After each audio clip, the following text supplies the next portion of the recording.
come to New Orleans, and here to meet us. There'll be old friends to greet us. With wonderful speech, high bass and street blues. Oh yeah.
I left my heart in Avalon.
sword and shield, down by the riverside, down by the riverside, down by the riverside, gonna lay down my sword and shield, down by the riverside, ain't gonna study war no more, ain't gonna study war no more, ain't gonna study war no more, ain't gonna study war no more, no more, ain't gonna study war no more, ain't gonna study war no more, ain't gonna study war no more.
5'2", her eyes are blue.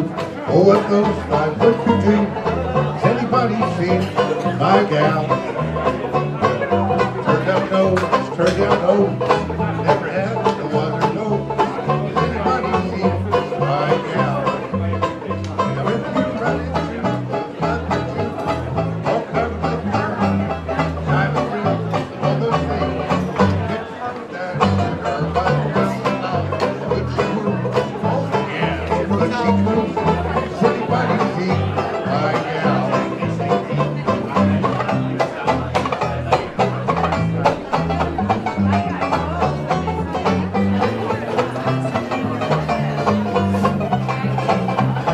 gal?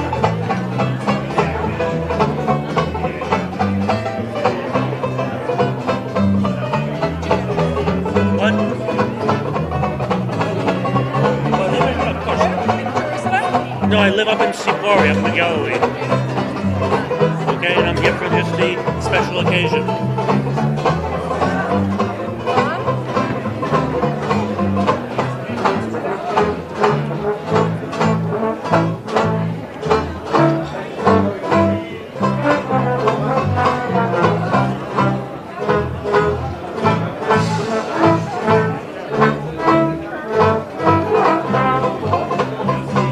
Run into a 5'2", all covered with fur, diamond rings, all those things. You bet your life that isn't her butt. Could she love? Could she woo? Oh yeah, could she do? Does anybody see my gal?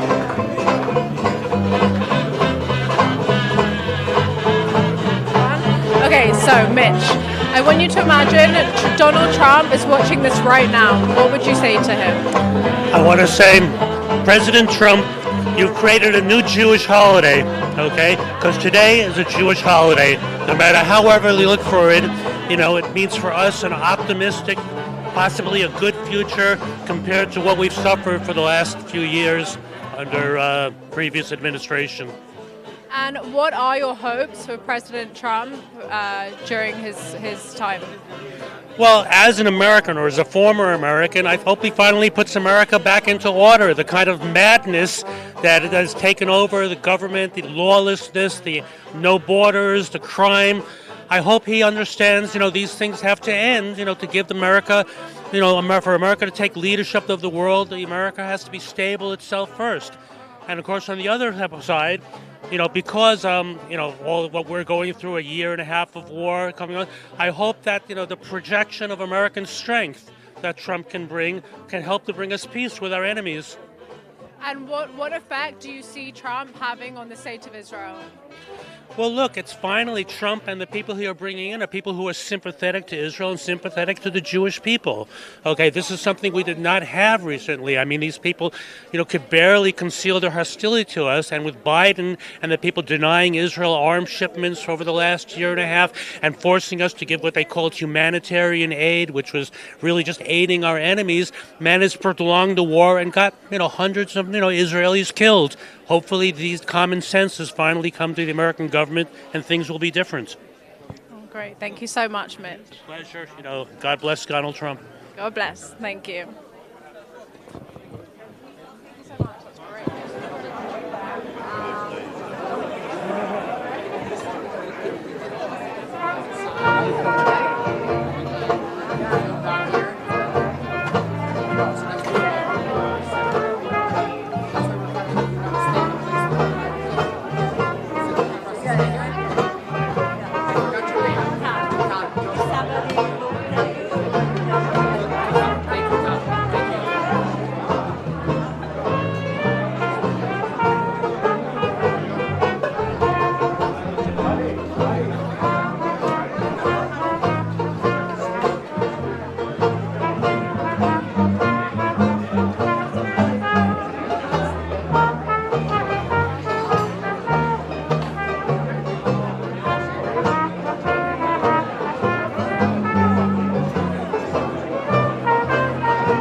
Okay, so Naftali, if President Trump were watching this right now, what would you want to say to him? I would say don't forget about Israel. Israel had your back, and we want you to watch out for Israel. We want to get all the hostages back, not just 3, not just 6, everyone, and we're counting on you. We trust you, and we know you're going to do the right thing. So what are your hopes for Trump's presidency? To make peace in the world, to have Ukraine and Russia come to an agreement, and especially to increase the love that everybody has with the Jews, and the Abraham Accords should increase, and we should just have peace among all nations. And so do you see those hopes materializing? Definitely. We're counting them. There's no question about it. Thank you so much. Thank you.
bad. Imagine Trump was watching this right now. What would you say to him? First of all, how do you know he's not?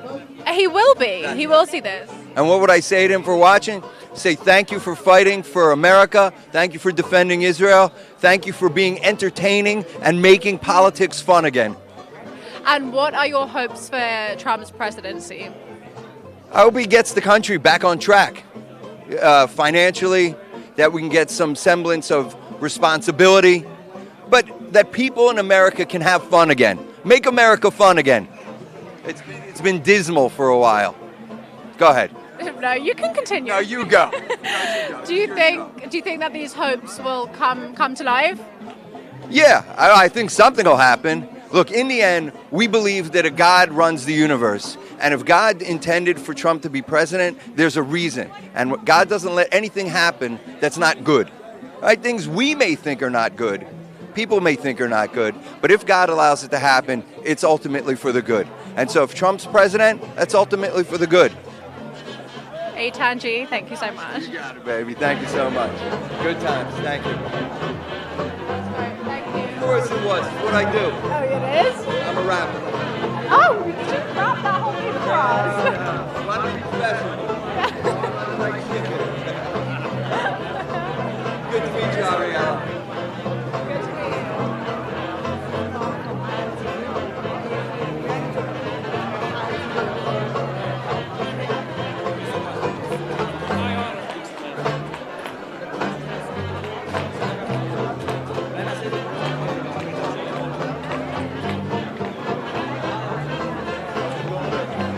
For those there, I say,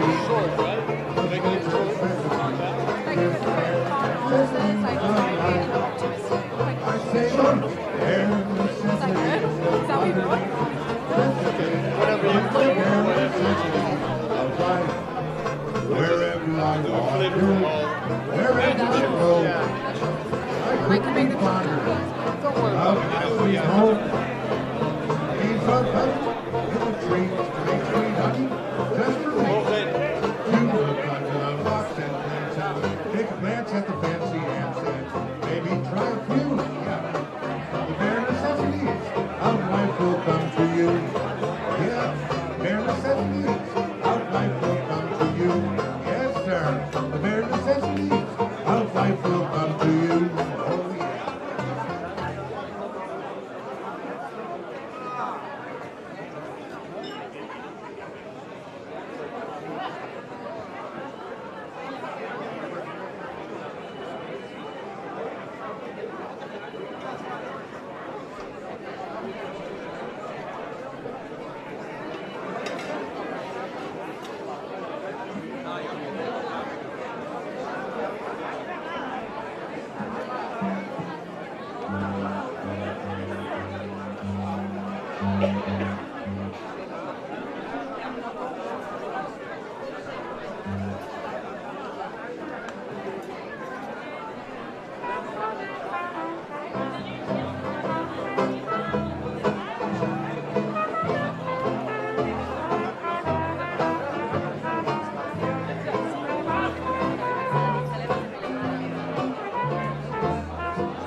On the doorstep,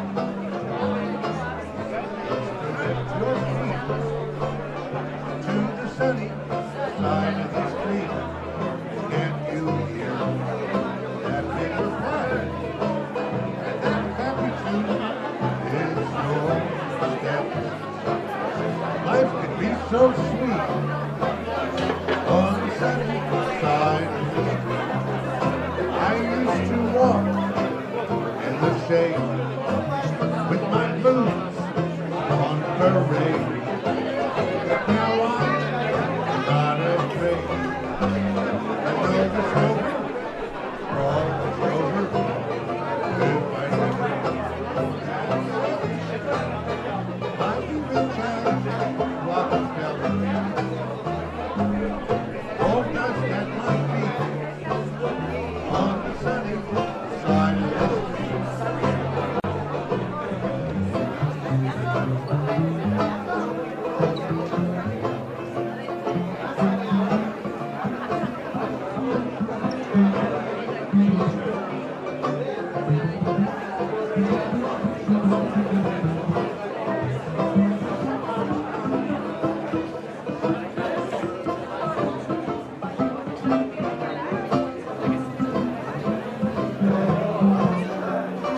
Okay. First of all, hello. Thank you for joining me. It's my pleasure and my honor to join. Yeah. My name is Rosetta, and I want to make a confession.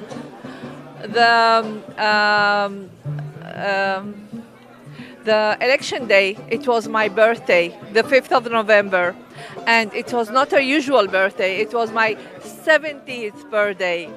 So really, as a birthday girl, all day long I prayed to Donald Trump to win the election. And it happened. It was the best gift of my 70th birthday, really. And I'm so happy. And I love him very much, and I am sure that he's going to make America great again, because really we are a bit not good right now. And I hope that he will have the strength and the power to make the world better again. Thank you. Thank you so much. Thank you.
Okay, first off, just tell me your first name. Who are you?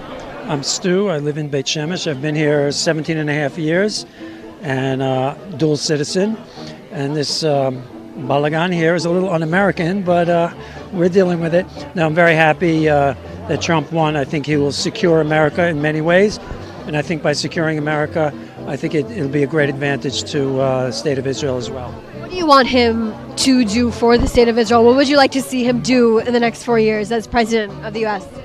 Well, I'd like him to make sure that armaments do not get frozen, which I think he already committed to do.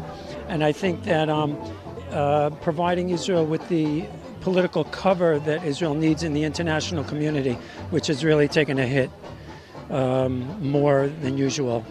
And I think he's just been very supportive in general. But we can't abuse that relationship either. And I think that I think there would be a good understanding between him and whoever remains in power in Israel, whether it's Likud or anybody else.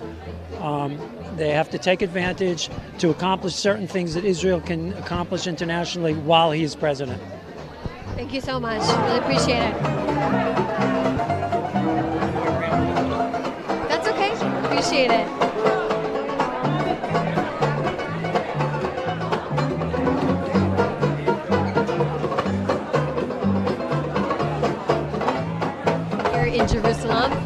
long lines for food as well. A lot of people are just sending their message about what they would like for this, the new administration, President Donald Trump's administration, to do in the next 4 years of his presidency. And we're continuing to hear what people have to say and talk to them about what it's like being in Israel and what they want to see President Trump's administration do for Israel in the next 4 years. That sounded great. Thanks.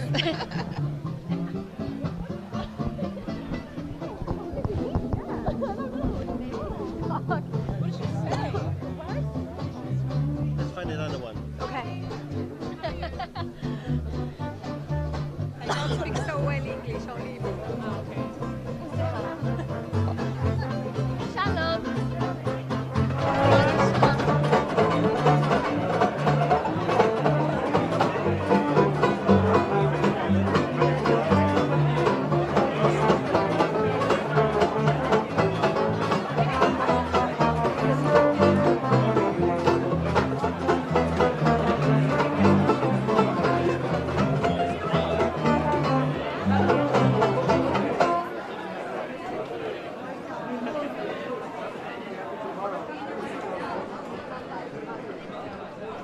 Okay, great.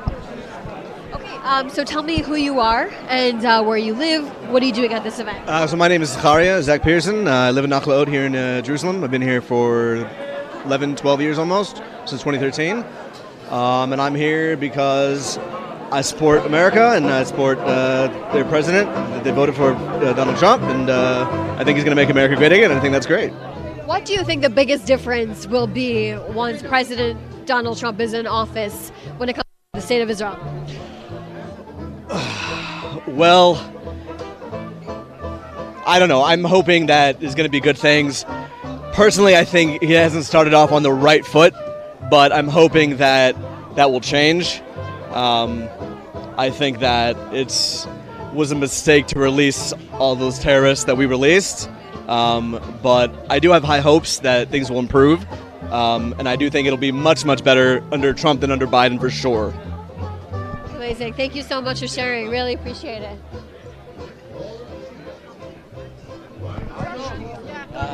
Sure. I'd be happy to. Can we do both of you? I'm not American and I'm not going to have anything with my. I am and I do. Which is so good. You're not American? I want to lose him. You're good. Take my arm. I'll never use them. So we can say, you don't have to talk to me. You're not going to say something. Are you filming me already? Since Ayelet, she's also not American. You should film Chaya. We will talk to Chaya. Took the part that used to be my heart.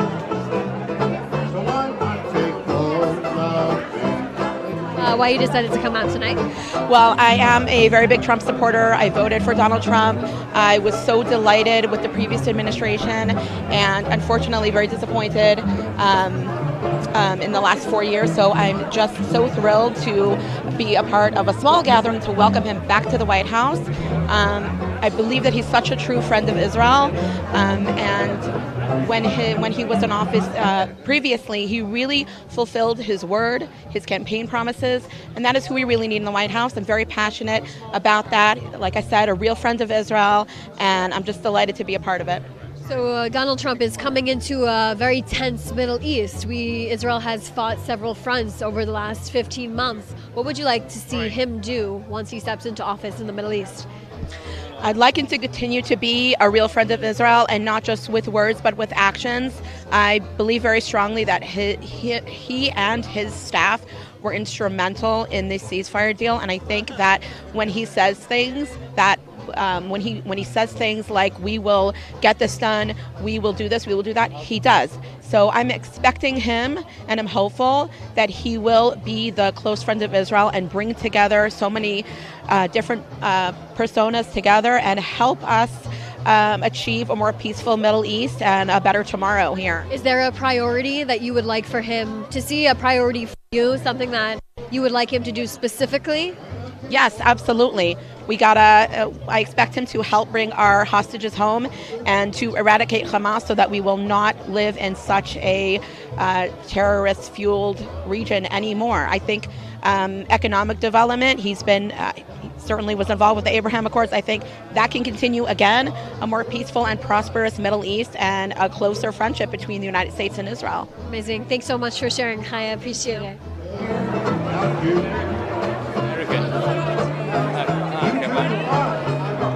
Okay.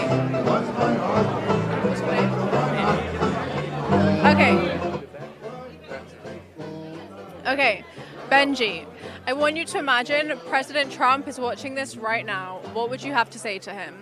First of all, a big thank you for his efforts for bringing home the 3 hostages and for all his efforts throughout the war and what he's done while Biden's been president still to push for Israel, and so too for what he's going to do in the future days coming. Okay, so what are your hopes for his presidency? To bring stability to the world, to Israel, to Ukraine, to end the political crisis across all the different countries, and to return all the hostages, and to just bring a sense of unity and stability throughout the whole entire Middle Eastern crisis and so on. And do you think he has the ability to bring these hopes into fruition? Definitely. I think he's got lots of power, and America as a whole, it's a superpower and has the ability to lead the world and change the world for the good. Benji, thank you so much. Thank you.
Just ask me one question, Matt.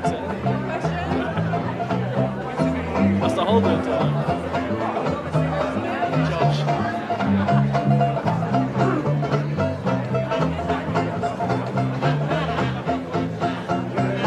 Look at me, ready? Okay, Josh, if President Trump were watching this right now, what would you have to say to him? Oh, that's a massive question, but I'd really like to thank him for the tremendous amount of work that he's doing for the state of Israel and for the world. In fact, he's just an unbelievable president. He's a great leader, and he's going to change the world that we live in today. Please go.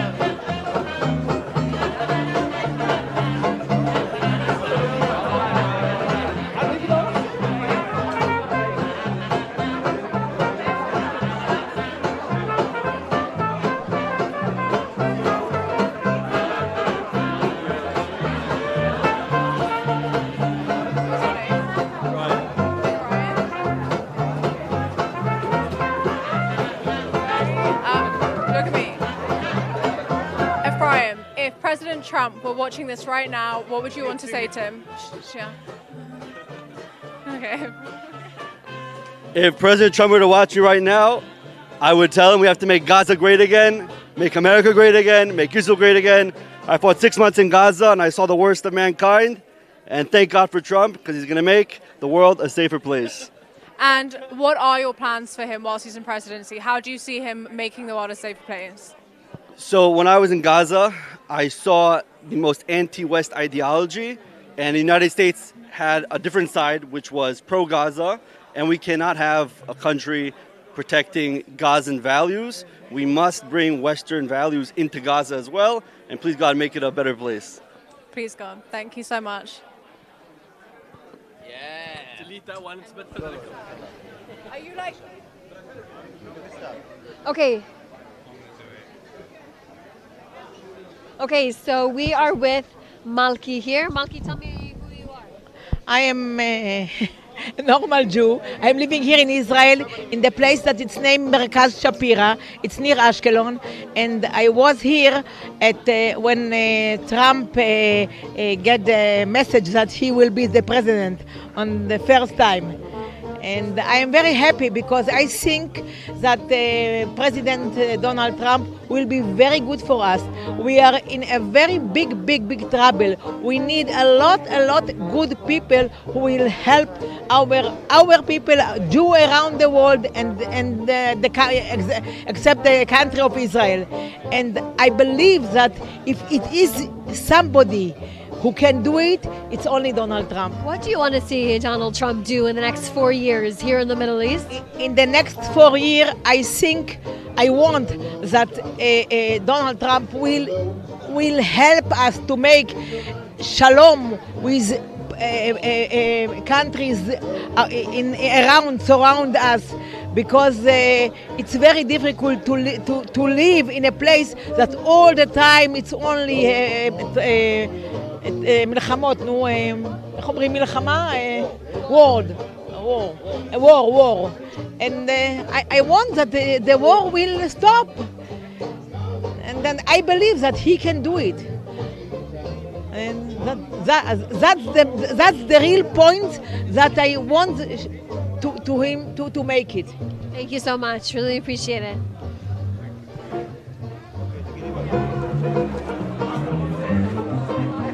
Here, and there are different messages of what they want to see President Donald Trump do in the next 4 years here in the Middle East. Specifically, one person mentioned they'd like to see President Donald Trump get more of the hostages back. They say he and his Middle East envoy, Steve Witkoff, have been significant in terms of getting this deal secured to bring part of these hostages home that we are seeing released. We just had three female hostages released on Sunday. We're expected to see more hostages released soon.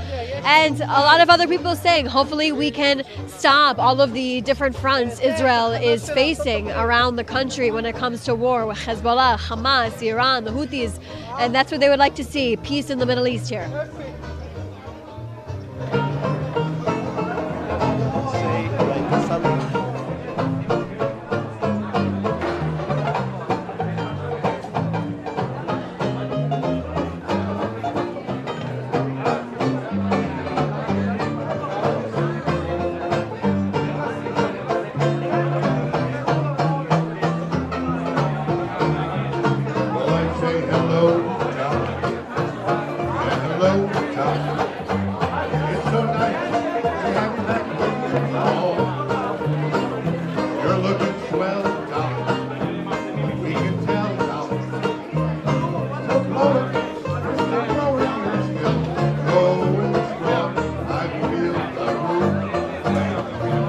Okay, so first off, just tell me who you are.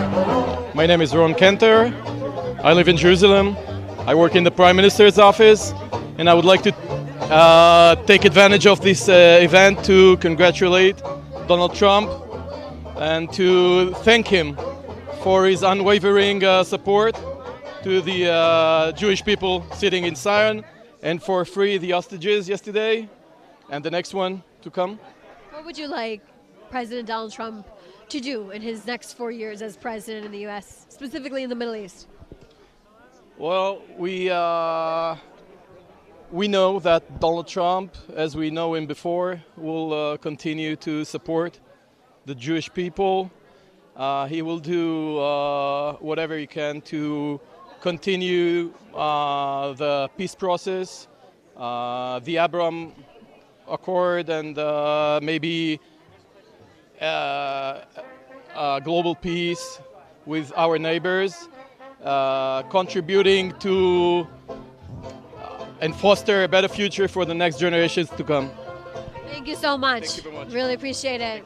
So as you can hear, there are some people with different thoughts about Donald Trump becoming the president and what it could mean here in the Middle East, specifically for Israel and the greater Middle East when it comes to the surrounding countries that are around Israel. Like we said, some people spoke about Trump's first thing that he helped with, which is securing this hostage deal. and making sure that the hostages do come home. He was able to implement and use his Middle East envoy to help secure this deal in negotiations. We saw these hostages first come back to Israel yesterday on Sunday, and we are expecting more to come home on Saturday. Now, more people say they'd like to see more peace.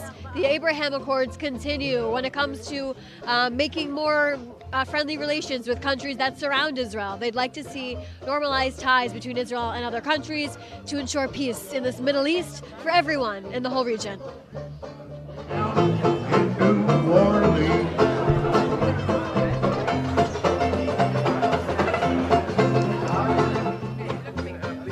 Okay, so Avi, if Trump were watching this now, what would you like to say to him? What I would tell him is that I deeply believe that the United States of America has been given guidance by God and success, partly because of what it does for the rest of the world. Sometimes the rest of the world is not so gracious in gratitude. They don't understand, but we know why we're doing it, and especially when America stands behind Israel. We have In God We Trust on all the money, and the American dollar is still the strongest in the world, and partly it's because God blesses America, because America protects Israel. Absolutely. And what are your hopes for Trump's presidency? Well, it's hard to say because in the last maybe 15 years or so, 20 years, things have been going downhill in various ways, different wars and different situations and an axis of evil and so on.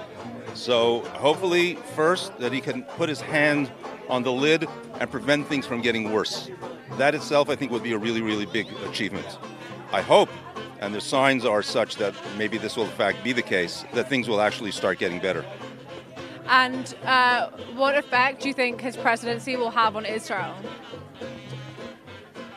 I think that there are various aspects of Israeli foreign policy vis-a-vis Hamas, vis-a-vis Iran, vis-a-vis Lebanon, which are actually for the benefit of the people there. And unfortunately, progressives and others in the world have not understood that. The people keeping down those populations are the ones spreading vicious propaganda about Israel and America.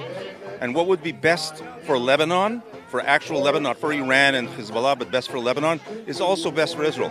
What would be best for Gaza, a really thriving economy, peaceful, with relations with Saudi Arabia and the UAE and so on, and various European powers, is also best for Israel. But unfortunately, the world, the Europeans, have missed the opportunity. There's a little tiny place, Gaza. They could have made it into a great thriving place, but instead it seems like they're committed to keeping Hamas in power. And Trump, I hope, will be strong enough to prevent that, not only for the benefit of Israel, it's for the benefit of the people of Gaza, and certainly overall something that the American people will want. Amazing. Thank you so much. Now I can go back.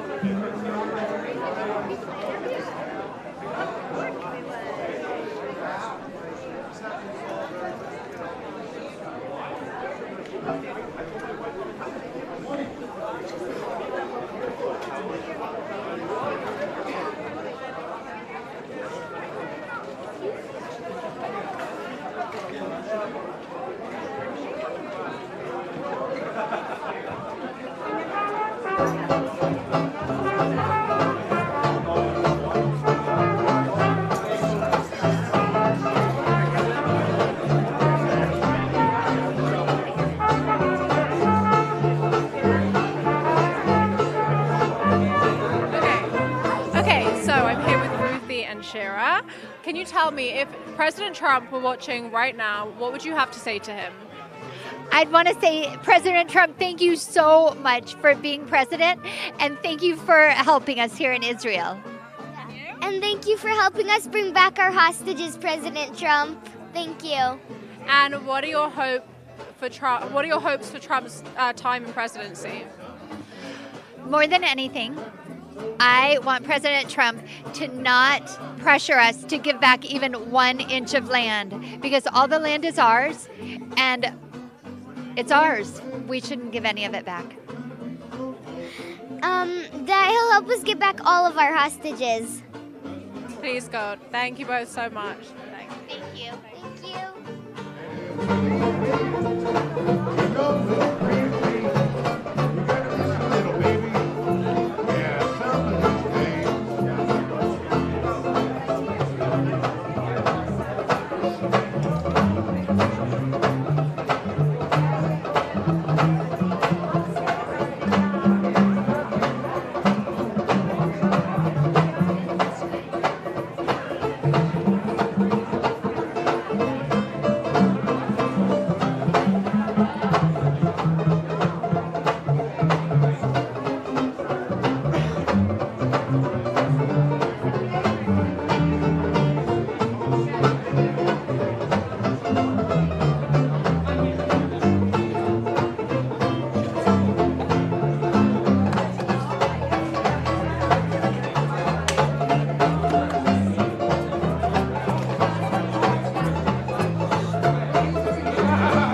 days.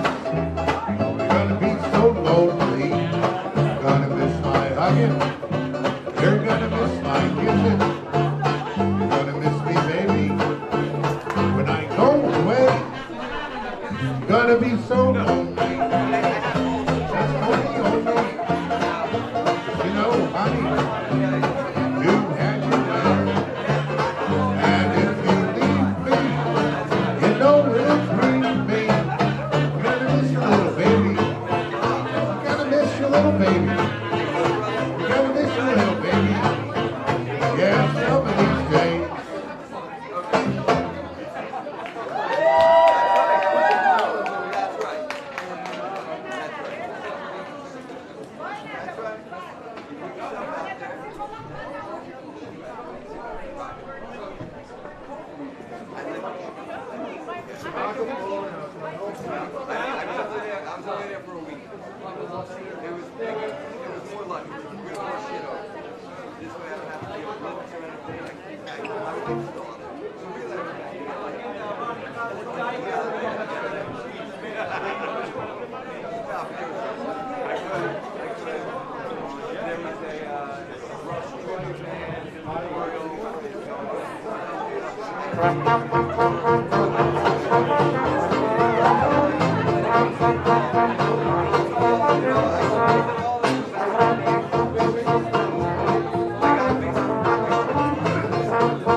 just my children and my wife. Thank my lucky stars to be living here today, 'cause the flag still stands for freedom, and they can't take that away. And I'm proud to be an American, where at least I know I'm free. And I won't forget the men who died, who gave that right to me. And I gladly stand up next to you and defend her still today, 'cause there ain't no doubt God bless the USA.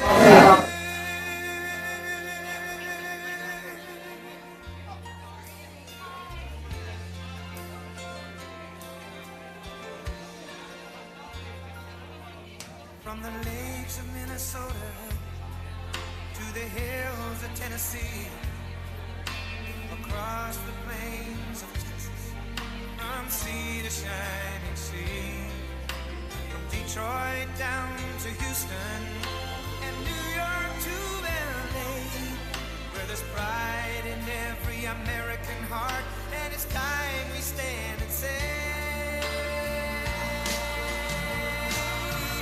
that I'm proud to be an American, where at least I know I'm free. And I won't forget the men who died, who gave that right to me. And I gladly stand up next to you and defend her still today, 'cause there ain't no doubt I love this land. God bless the USA.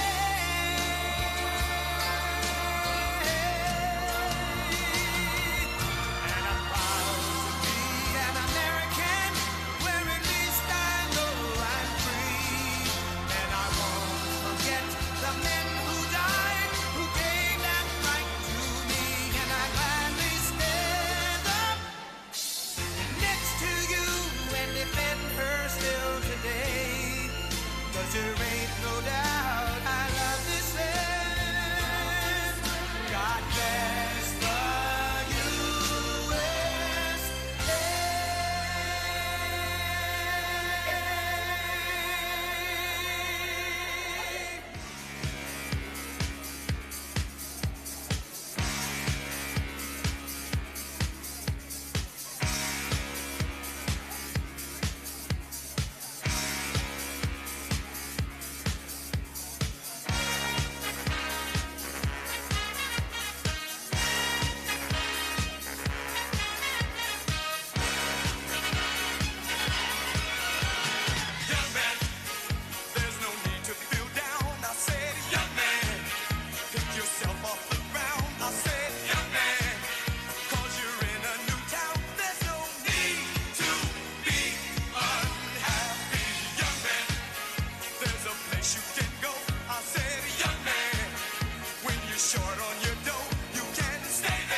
Hello. Can I please ask everyone to kindly take your seats? We'd like to get started.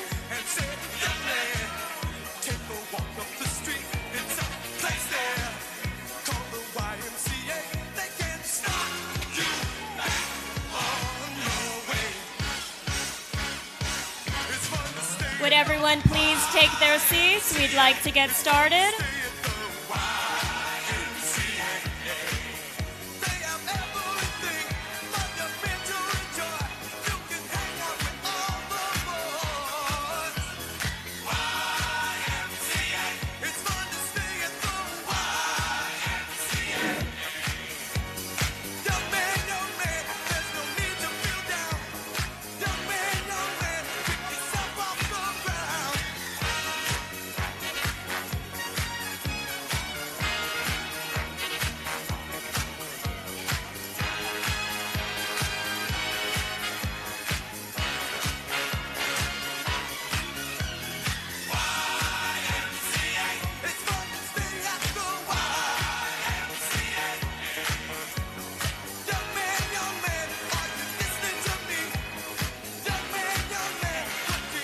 Could everybody please take your seats? We would like to get started.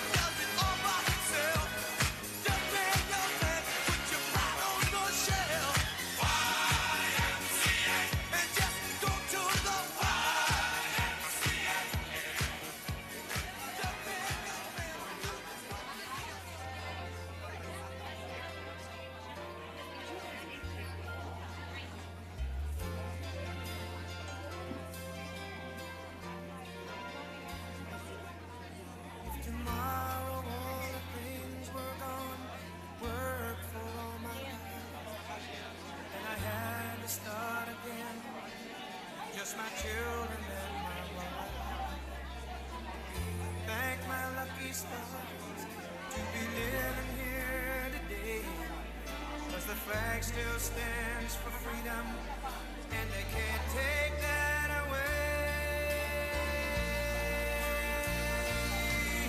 And I'm proud to be an American, where at least I know I'm free. And I won't forget the men who died, who gave that right to me. And I gladly Could everyone standing please take a step back so we can let more people in and get started?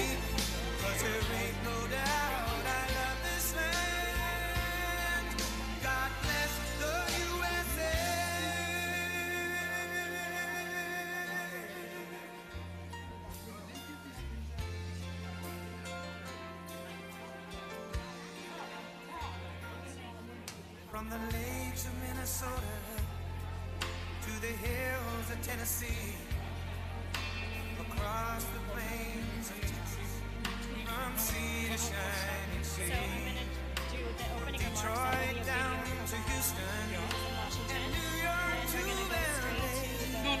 There's pride in every American heart, and it's time we stand and say.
Welcome, everyone.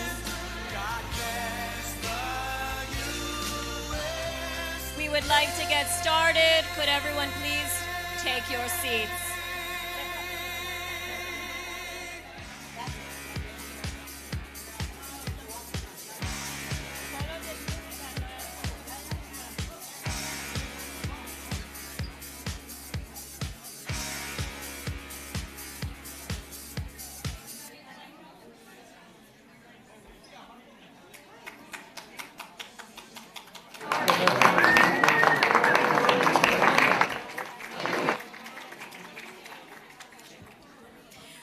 Welcome. Welcome to the Friends of Zion, an ILTV news event celebrating the inauguration of U.S. President Donald Trump. I'm Lidar Grave-Lazi, an ILTV news anchor, and it's an honor to be your host for this evening. At 7 p.m., we'll pause the program to watch history in the making as Donald Trump is sworn in as America's 47th president. Absolutely. Afterwards, we'll continue to our panel of experts, and then don't worry, we've got plenty more delicious American treats for you, along with an incredible concert by the Solomon Brothers. And it's no coincidence that today we're holding this event in the beautiful media center of the Friends of Zion Museum, which was established by Dr. Mike Evans and has been involved over the years in countless diplomatic and advocacy events. One of the most significant among them was the relocation of the U.S. Embassy to Jerusalem following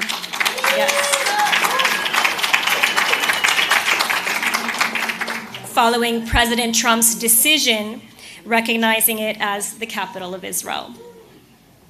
Just outside the hall, you can see a sign commemorating the relocation of the embassy. For those who exit later, you can take a look. It's part of this historic event the Friends of Zion Museum had the privilege to host former U.S. Secretary of State Mike Pompeo and former Vice President Mike Pence.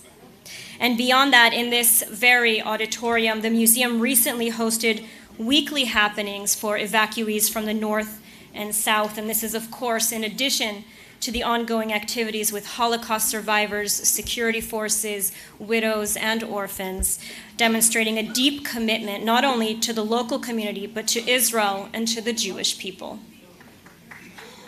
And I would also like to extend thanks to the incredible ILTV team who helped make this evening possible and are here with us tonight. A special acknowledgement to our CEO, Tom Sadak, our executive editor, Mayan Hoffman, news anchor, ILTV's news anchor, Emily Schrader, and our dedicated anchors and correspondents, many of whom are available tonight. Maybe you've seen them and you can interview with them this evening. And before we continue the program, I would also like to take a moment and welcome back home Romy, Emily, and Doron from Hamas captivity. After 471 days, the 3 Israeli hostages that were kidnapped on October 7th have finally returned home. We hope and we pray for the safe and swift return of all the remaining hostages. And now, we're honored to welcome Israel's Deputy Foreign Minister, Sharren Haskel, for a discussion with ILTV news anchor, Emily Schrader.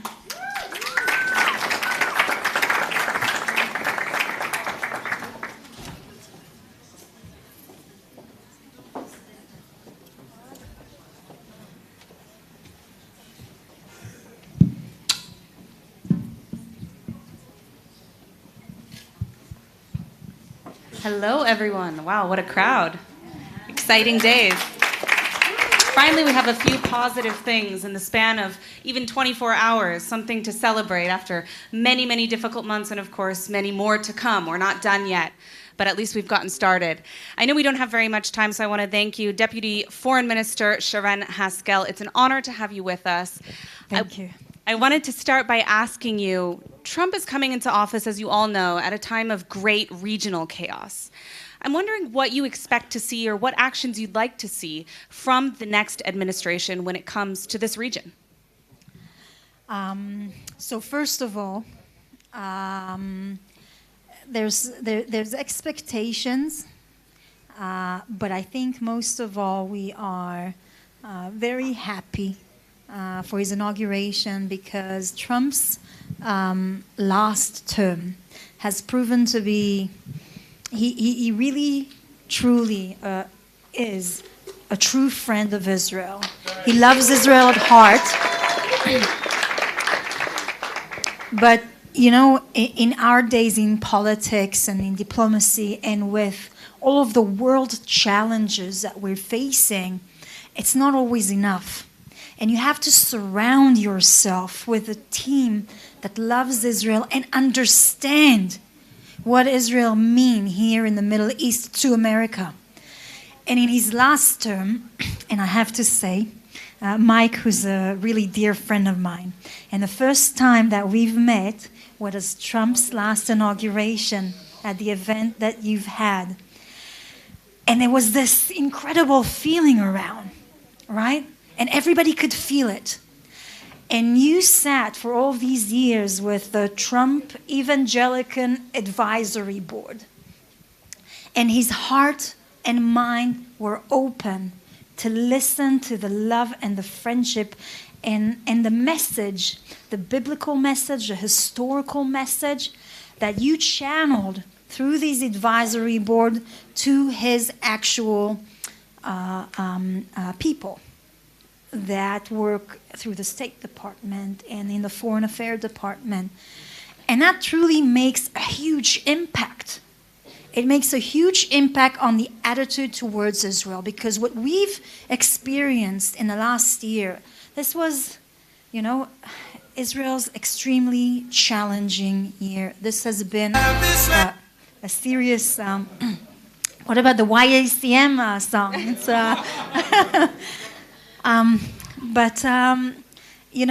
it's been such a difficult year for us, going through the worst massacre in Israel's history.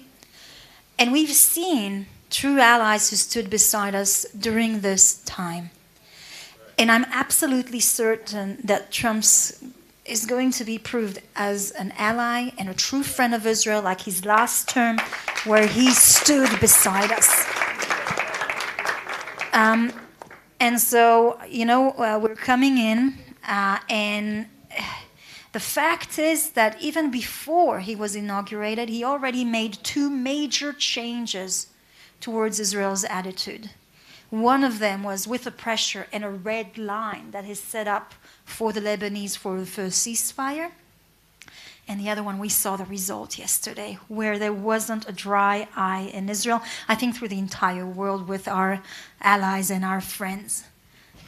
Absolutely. Well, obviously, one of the most pressing issues that we're facing in terms of security and diplomacy is the Islamic Republic of Iran. We know that President Trump has been very, very strong on Iran with the maximum pressure campaign. They've already said they're going to do maximum pressure 2.0.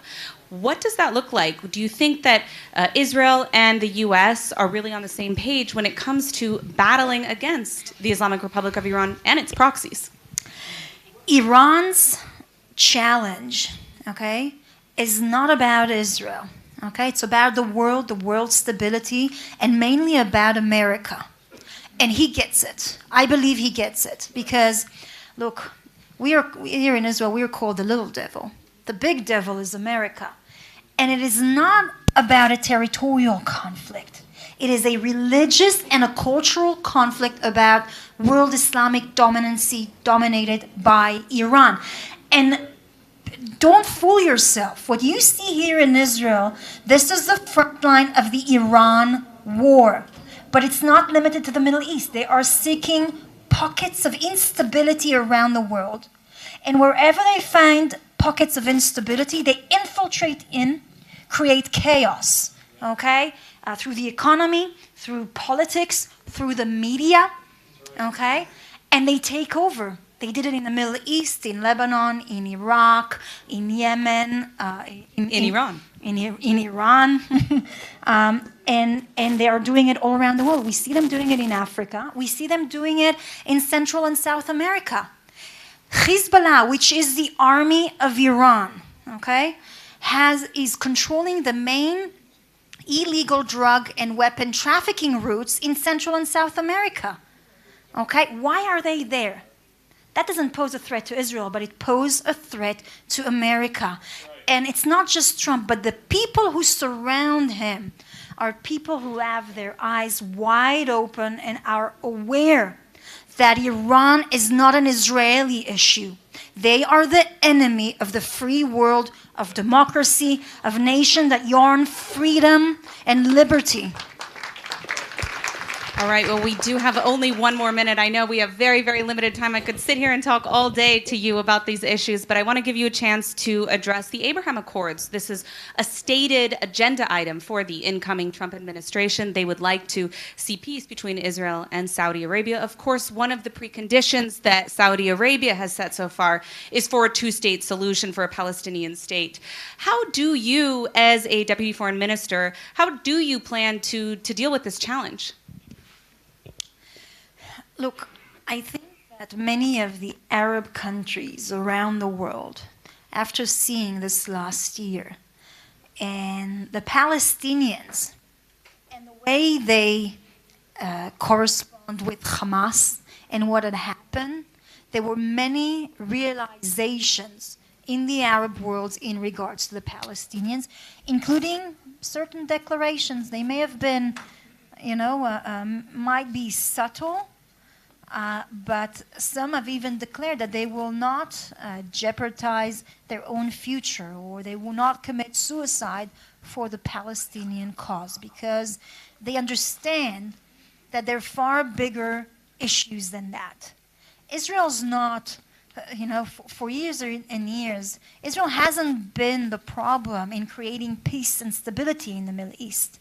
It's the one that's been enforcing and setting a light, an example in the Middle East for peace and stability. Come here to Israel and you see what a diverse community we have with Muslims and Christians and Druze and Cherkess and Bedouin and Jews, and we all live together. Is it perfect? Not. But we're committed to live together in a free and democratic society. And that's a light. So I think that even in regards to certain attitude, we're going to see some change in regards to that as well. All right, thank you very much. Deputy Foreign Minister Sharon Haskell, my pleasure. Thanks a lot, Emily.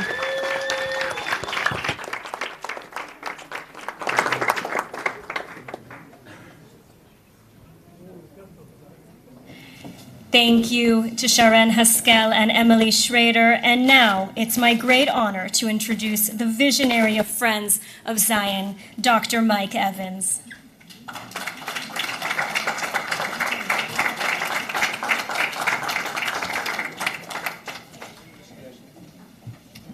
Thank you so much for coming. You know what? The one thing that I noticed about tonight is the word hope. I think you have hope tonight because you know what Donald Trump did for 4 years for you. We evangelicals promised him the presidency if he would do two things for us. We asked for Roe versus Wade and we asked for Israel. And everything we had on our list, he exceeded. He exceeded. Now I'll tell you, he's going to do it again. You're going to see it again. You're going to see it again on steroids with Donald Trump. You're going to see it. Number one, this year, you'll see the crown jewel happening this year, peace with Saudi Arabia. Donald Trump is going to bring that. You're going to see it. Mark the words down, you're going to see it. And that's a game changer. And I can tell you this, he has absolutely zero tolerance for Hamas terror. He destroyed ISIS and he took ISIS out. And if Hamas tries to play a game with Israel, the words of Donald Trump will hit them in the face. You will have hell to pay. It will happen. Regarding the peace plan, the Donald Trump peace plan is not land for peace, it's peace for peace. It's a different type of peace plan. And by the way, our new ambassador, and by the way, I want to thank the ambassadors that are here from many countries. God bless you. Mike Huckabee supports sovereignty over Judea and Samaria. And don't think for a second that Donald Trump didn't know that when he chose him. Don't think for a second he didn't know that. He knew all that. So the future is going to be bright. It's going to be bright for you. And there's a lot of draining of the swamp that's going to happen under Donald Trump. A lot of draining of the swamp. You're going to be seeing the Saudis participate Donald Trump will bring them in to assist in draining the swamp in Gaza. You'll see the Emiratis, you'll see the Egyptians, you'll see a lot of Muslims who understands. By the way, President Sisi, I told him when I met him the first time, President Sisi, you saved Egypt from the Muslim Brotherhood that tried to destroy Syria. Fighting terrorism is a human right. So you're going to see a lot of positive things come out of this president, extremely positive things. By the way, don't forget, she's right about we evangelicals. The president still has us. He has us for 4 more years. And not only does he have us, he's got some powerful ones. There was an evangelical on our campus by the name of Pete, who's going to be our new Secretary of Defense. And he has 0 tolerance for Hamas. You have a strong Secretary of State coming in, who was at the Embassy Gala that I hosted, the Embassy Gala. Rubio, incredibly strong. And this president, this is our group. This is the award I gave him that Shimon Peres commissioned, the Friends of Zion Award. So I want to tell you something. The president will be seeing you. He'll be seeing this event. And Mr. President, I want you to look at your best friends. Israel loves you, Donald Trump. They know what you've done for this nation, and they know what you're going to do. And Mr. President, you've given them hope. They haven't had hope for a very long time, but you've given them hope. God bless you, and thank you so much.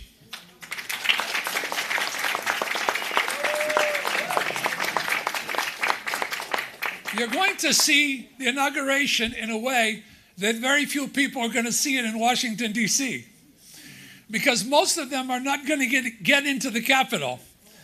So you have probably 750,000 people who will not see the inauguration like you're going to see it. So I'm going to stop talking, because we're going to watch this inauguration in just a matter of seconds. So I want to thank everyone for coming. And I know that all of you that are in all the different rooms and that we've set up for this, I know you're jammed in all those rooms. But this is going to be impactful not only for you, but for President Trump, because he's going to see you, he's going to know how strongly the state of Israel and the Jewish people are standing with him and believing in him. God bless you.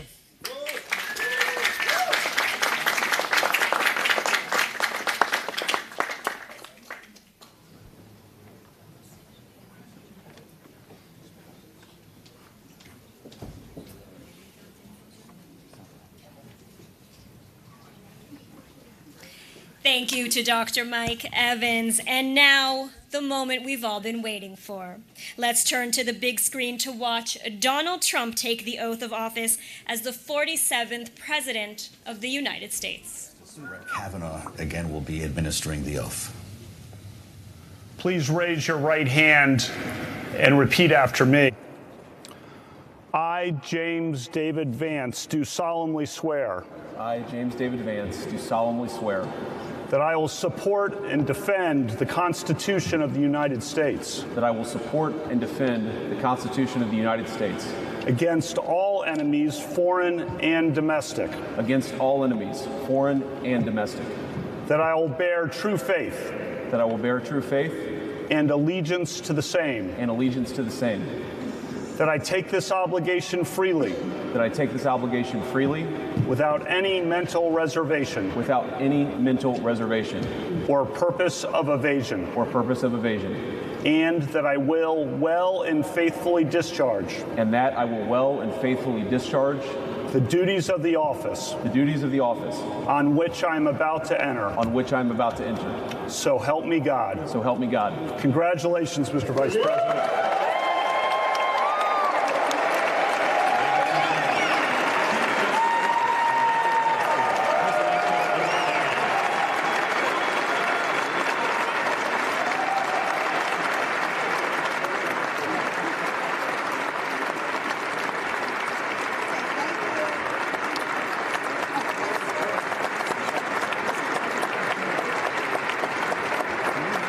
and gentlemen, please welcome Chief Justice Roberts to administer the presidential oath of office.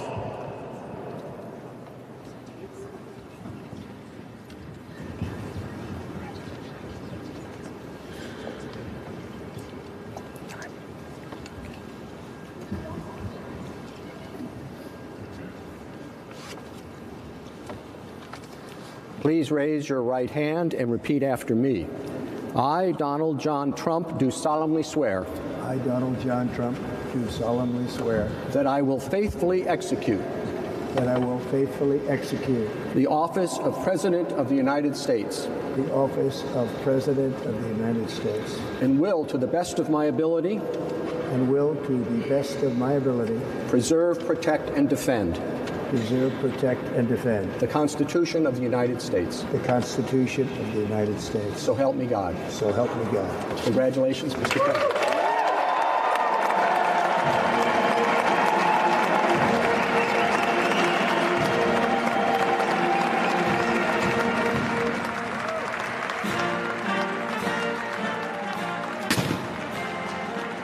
Donald Trump. Now President Trump, Kaylee. Indeed, sworn in as the 47th President of the United States just moments after J.D. Vance was sworn in as Vice President. And of course, the cannons now going off outside the Capitol in celebration. Yeah, live look outside the U.S. Capitol in snowy Washington, back inside the rotunda now with a smiling Don Jr. giving his dad a hug, once again sworn in as the President of the United States. His children, Eric and Ivanka, are with him as well. And of course, this is a big day for J.D. Vance, having just heard his swearing in. Barron Trump is there as well. We're going to start preparing for an inaugural address now, Kaylee, that will come from Donald Trump. And it is expected that he will move from the rotunda where he has just taken the oath of office to Emancipation Hall elsewhere in the Capitol to deliver that address. All of these proceedings, of course, having been changed by the frigid weather in Washington, which is why for the first time since 1985, Donald Trump took that oath from inside the Capitol rather than from the outside of it. And of course, after the proceedings inside the Capitol building are done early this afternoon, he will be making his way to Capital One Arena to join supporters who have gathered there to watch these ceremonies today. Yeah, he's got a long day ahead. This is really just the beginning of it, a day that began at the White House with the Bidens. Donald Trump will make his way to the Capital One Arena after a grand luncheon with lawmakers. And Kaylee, it appears, based on our reporting, he's going to be signing executive orders along the way. Some here in the Capitol, more at the arena, and then potentially more when he gets back to the White House at the end of this day. And now the Naval Academy Glee Club singing Battle Hymn of the Republic after Donald Trump was sworn in. Of course, there was intending to be more music in these ceremonies today, but with the behind the schedule nature of today's events, it does seem that a few of those musical numbers have been lost in the program. That's for sure. As we stand by for Donald Trump's speech, we reassemble our signature panel.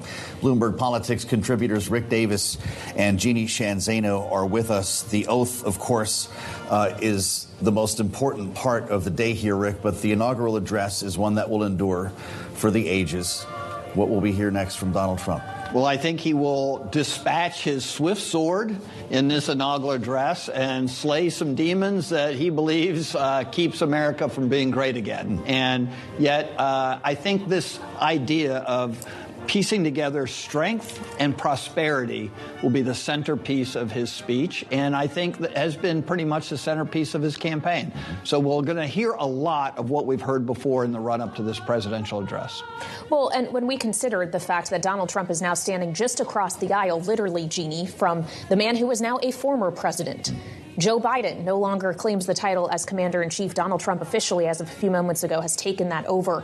How sharp a contrast will we see drawn between the last 4 Biden years and the 4 years we are about to experience under Donald Trump? It's going to be stark. I mean, the number one promise Donald Trump made on the campaign trail was to reverse much of what the Biden administration did. do that as swiftly as he can. And I would also just add what a historic moment Americans have lived through for the last, not just 4, but 8 years, with Donald Trump coming in quite unexpectedly and the cooler reception he got, and then losing his reelection to a president who said he was going to end Trumpism forever, and many Republicans after January 2021 believing that Donald Trump could never make a comeback. And he defeated all those odds. 4 major court cases, popular vote winner, a vice president who was particularly popular on the Democratic side and raised $1 billion. He came back from that all to be only the second non-consecutive president after Grover Cleveland to win and then to be taking this oath today. I mean, it is such a remarkable comeback.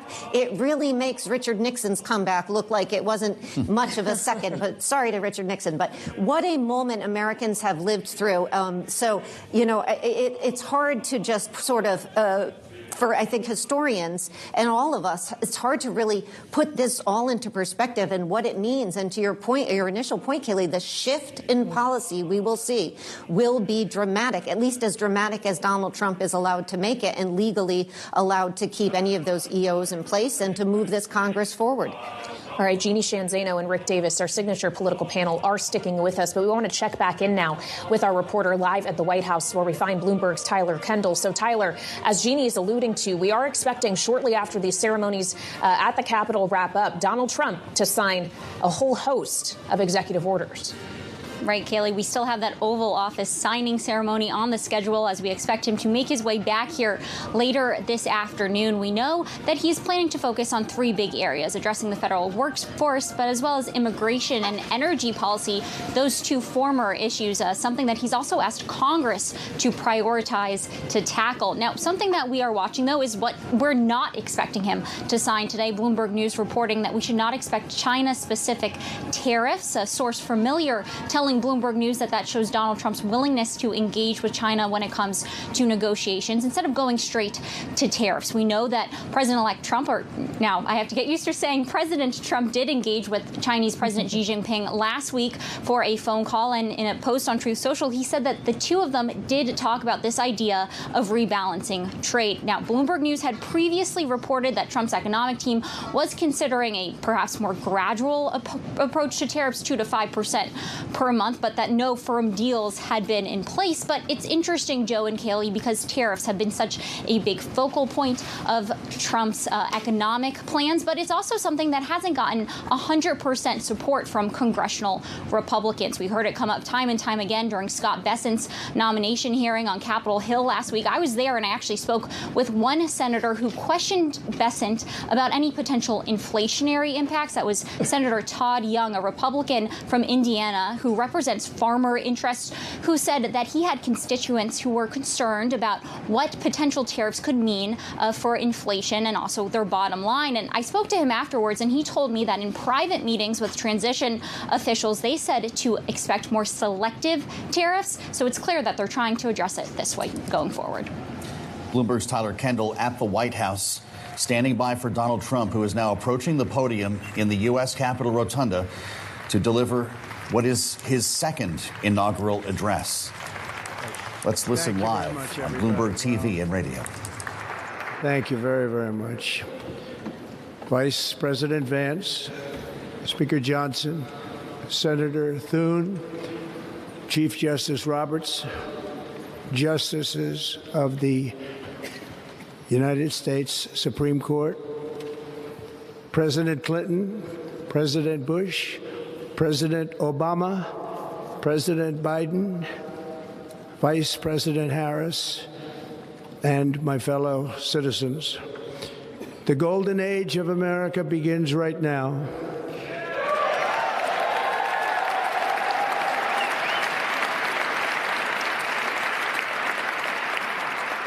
From this day forward, our country will flourish and be respected again all over the world. We will be the envy of every nation, and we will not allow ourselves to be taken advantage of any longer. During every single day of the Trump administration, I will very simply put America first.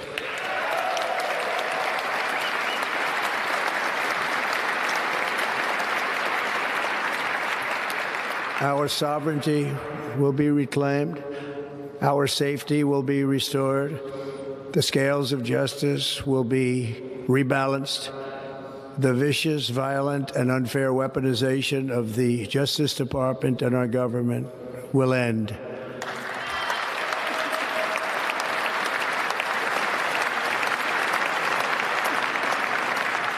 And our top priority will be to create a nation that is proud, prosperous, and free.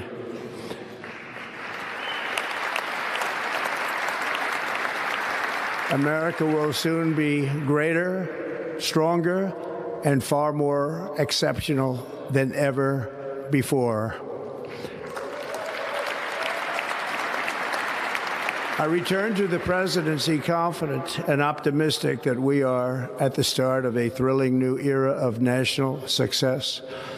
A tide of change is sweeping the country. Sunlight is pouring over the entire world. And America has the chance to seize this opportunity like never before. But first, we must be honest about the challenges we face. While they are plentiful, they will be annihilated by this great momentum that the world is now witnessing in the United States of America. As we gather today, our government confronts a crisis of trust. For many years, a radical and corrupt establishment has extracted power and wealth from our citizens while the pillars of our society lay broken and seemingly in complete disrepair. We now have a government that cannot manage even a simple crisis at home, while at the same time stumbling into a continuing catalog of catastrophic events abroad.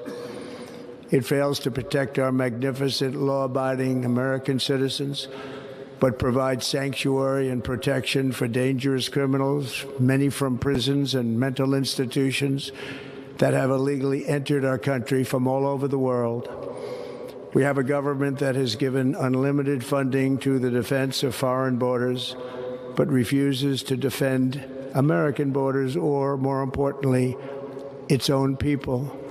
Our country can no longer deliver basic services in times of emergency, as recently shown by the wonderful people of North Carolina, who've been treated so badly.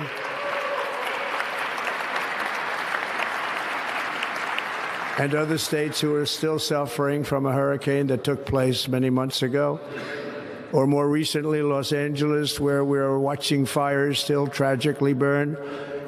From weeks ago, without even a token of defense, they're raging through the houses and communities, even affecting some of the wealthiest and most powerful individuals in our country, some of whom are sitting here right now. They don't have a home any longer. That's interesting. But we can't let this happen. Everyone is unable to do anything about it. That's going to change. We have a public health system that does not deliver in times of disaster, yet more money is spent on it than any country anywhere in the world. And we have an education system that teaches our children to be ashamed of themselves in many cases, to hate our country despite the love that we try so desperately to provide to them. All of this will change starting today, and it will change very quickly.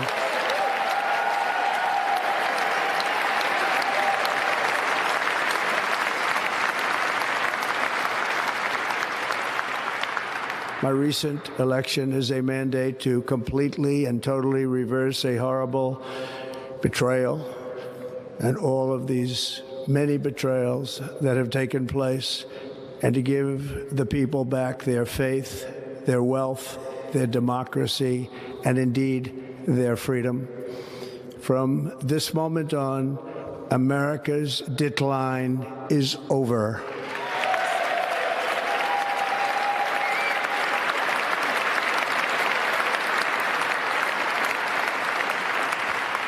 Our liberties and our nation's glorious destiny will no longer be denied, and we will immediately restore the integrity, competency, and loyalty of America's government. Over the past 8 years, I have been tested and challenged more than any president in our 250-year history, and I've learned a lot along the way. The journey to reclaim our republic has not been an easy one, that I can tell you. Those who wish to stop our cause have tried to take my freedom and indeed to take my life. Just a few months ago in a beautiful Pennsylvania field, an assassin's bullet ripped through my ear. But I felt then, and believe even more so now, that my life was saved for a reason. I was saved by God to make America great again.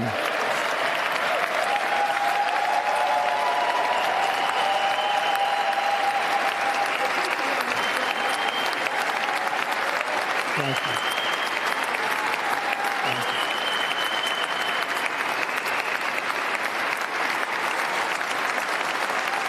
Thank you very much.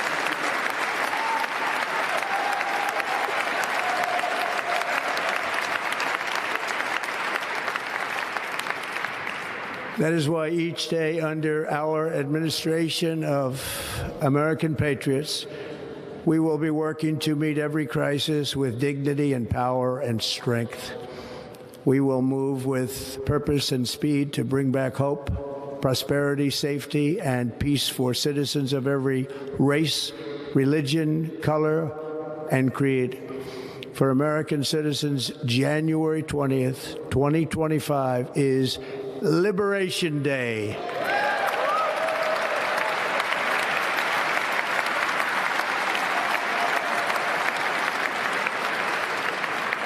It is my hope that our recent presidential election will be remembered as the greatest and most consequential election in the history of our country. As our victory showed, the entire nation is rapidly unifying behind our agenda with dramatic increases in support from virtually every element of our society, young and old, men and women, African Americans, Hispanic Americans, Asian Americans, urban, suburban, rural. And very importantly, we had a powerful win in all 7 swing states. And the popular vote, we won by millions of people.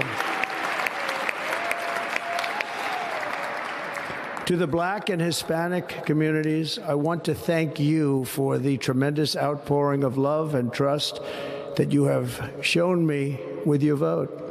We set records, and I will not forget it. I've heard your voices in the campaign, and I look forward to working with you in the years to come. Today is Martin Luther King Day, and in his honor, this will be a great honor, but in his honor, we will strive together to make his dream a reality. We will make his dream come true.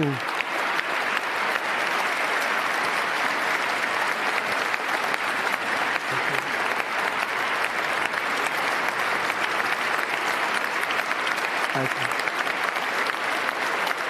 Thank you. National unity is now returning to America, and confidence and pride is soaring like never before. In everything we do, my administration will be inspired by a strong pursuit of excellence and unrelenting success. We will not forget our country. We will not forget our Constitution, and we will not forget our God. Can't do that.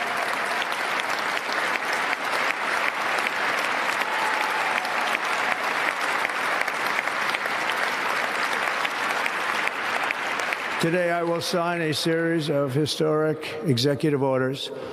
With these actions, we will begin the complete restoration of America and the revolution of common sense. It's all about common sense. First, I will declare a national emergency at our southern border.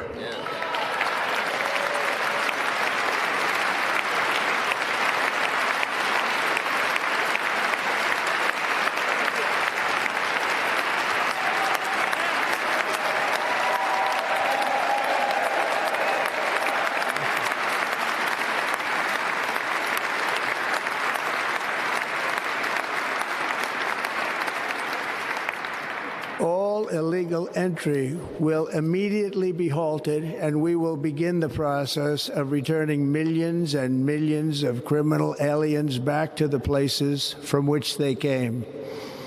We will reinstate my Remain in Mexico policy.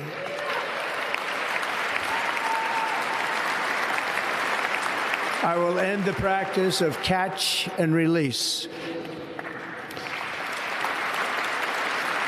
And I will send troops to the southern border to repel the disastrous invasion of our country.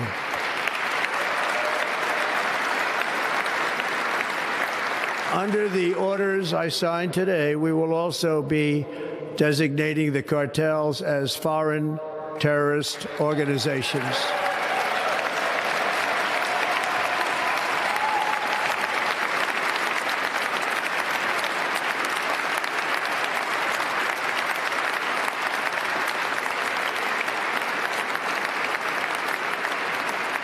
And by invoking the Alien Enemies Act of 1798, I will direct our government to use the full and immense power of federal and state law enforcement to eliminate the presence of all foreign gangs and criminal networks, bringing devastating crime to U.S. soil, including our cities and inner cities.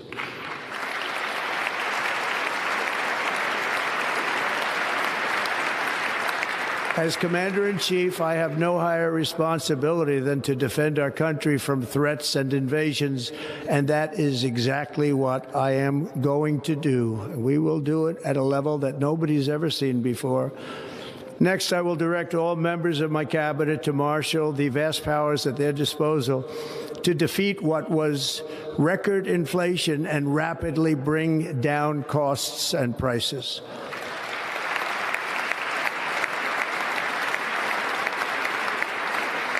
The inflation crisis was caused by massive overspending and escalating energy prices, and that is why today I will also declare a national energy emergency. We will drill, baby, drill.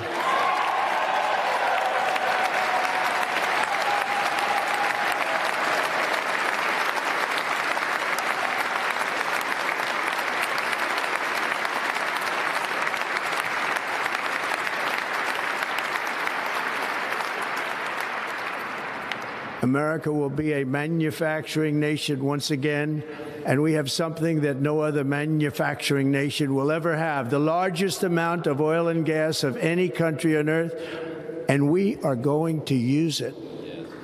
Let me use it.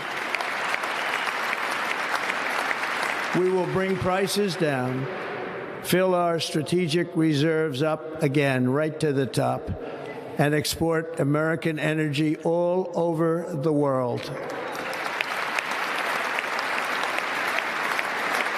We will be a rich nation again, and it is that liquid gold under our feet that will help to do it.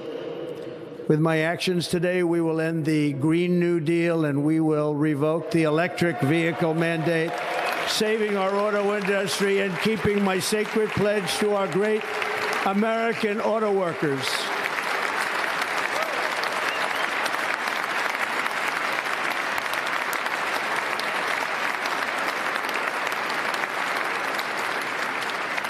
In other words, you'll be able to buy the car of your choice. We will build automobiles in America again at a rate that nobody could have dreamt possible just a few years ago. And thank you to the auto workers of our nation for your inspiring vote of confidence. We did tremendously with their vote. I will immediately begin the overhaul of our trade system to protect American workers and families. Instead of taxing our citizens to enrich other countries, we will tariff and tax foreign countries to enrich our citizens.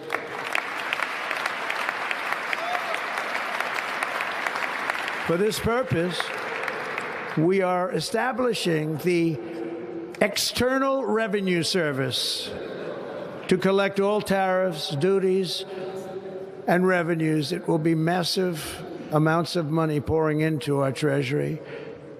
coming from foreign sources. The American dream will soon be back and thriving like never before to restore competence and effectiveness to our federal government. My administration will establish the brand new Department of Government Efficiency.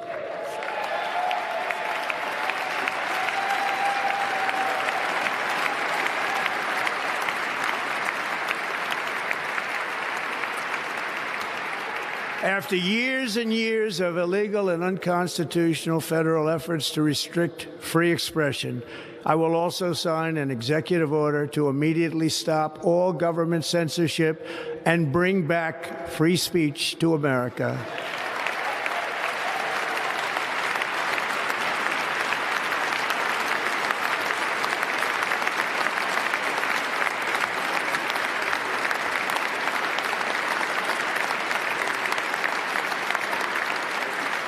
Never again will the immense power of the state be weaponized to persecute political opponents, something I know something about. We will not allow that to happen. It will not happen again. Under my leadership, we will restore fair, equal, and impartial justice under the constitutional rule of law.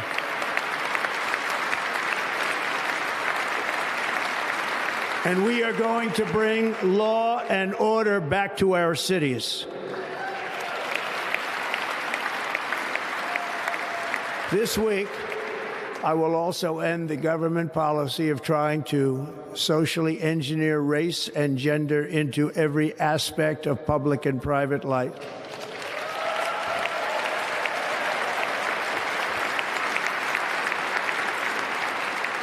We will forge a society that is colorblind and merit-based.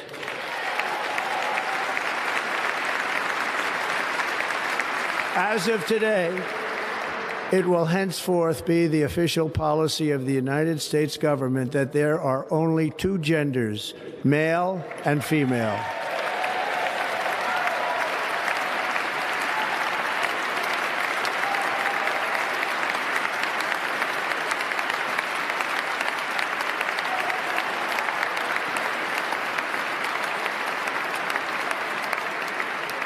This week, I will reinstate any service members who were unjustly expelled from our military for objecting to the COVID vaccine mandate with full back pay.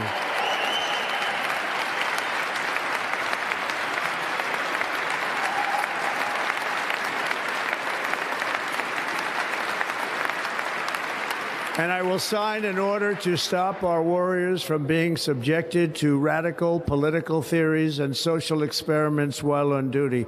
It's going to end immediately. Our armed forces will be freed to focus on their sole mission, defeating America's enemies.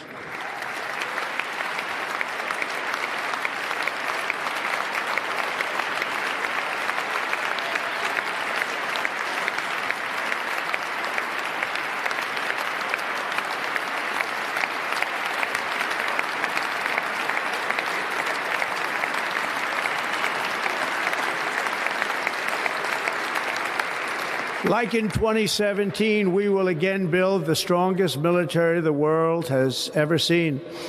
We will measure our success not only by the battles we win, but also by the wars that we end, and perhaps most importantly, the wars we never get into.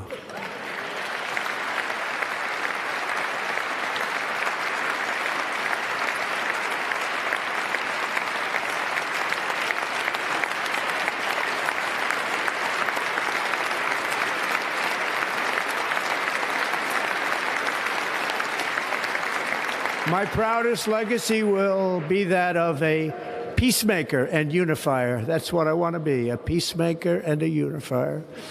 I'm pleased to say that as of yesterday, one day before I assumed office, the hostages in the Middle East are coming back home to their families.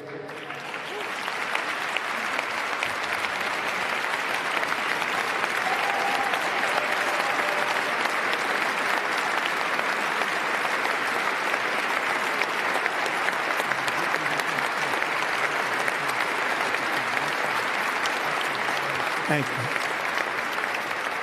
you. America will reclaim its rightful place as the greatest, most powerful, most respected nation on earth, inspiring the awe and admiration of the entire world. A short time from now, we are going to be changing the name of the Gulf of Mexico to the Gulf of America, and we will restore the name of a great president, William McKinley, to Mount McKinley, where it should be and where it belongs.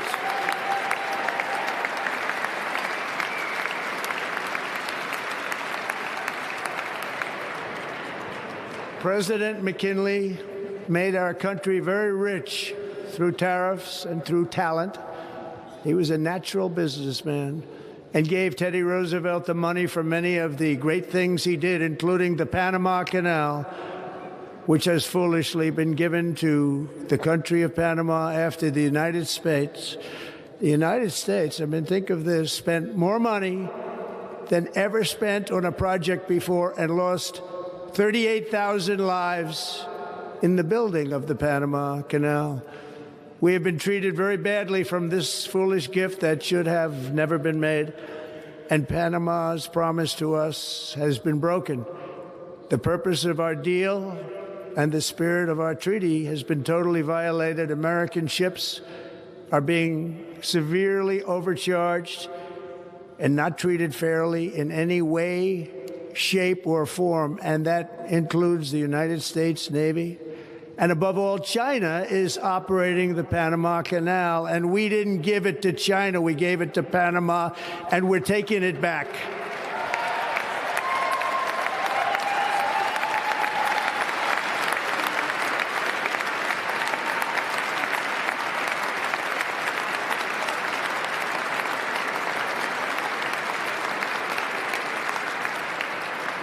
Above all, my message to Americans today is that it is time for us to once again act with courage, vigor, and the vitality of history's greatest civilization. So as we liberate our nation, we will lead it to new heights of victory and success. We will not be deterred. Together we will end the chronic disease epidemic and keep our children safe, healthy, and disease-free. The United States will once again consider itself a growing nation, one that increases our wealth, expands our territory, builds our cities, raises our expectations, and carries our flag into new and beautiful horizons. And we will pursue our manifest destiny into the stars, launching American astronauts to plant the stars and stripes on the planet Mars.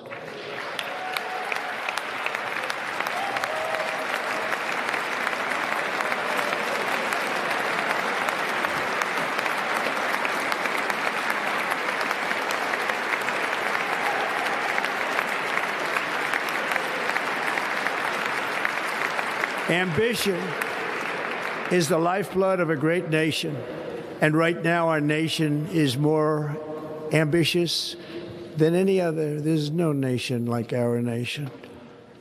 Americans are explorers, builders, innovators, entrepreneurs, and pioneers.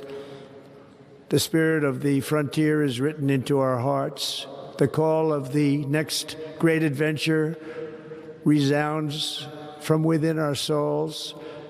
Our American ancestors turned a small group of colonies on the edge of a vast continent into a mighty republic of the most extraordinary citizens on earth.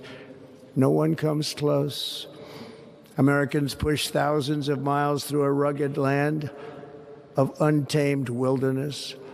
They crossed deserts, scaled mountains, braved untold dangers, won the Wild West, ended slavery, rescued millions from tyranny, lifted billions from poverty, harnessed electricity, split the atom, launched mankind into the heavens, and put the universe of human knowledge into the palm of the human hand. If we work together, there is nothing we cannot do and no dream we cannot achieve. Many people thought it was impossible for me to stage such a historic political comeback. But as you see today, here I am. The American people have spoken.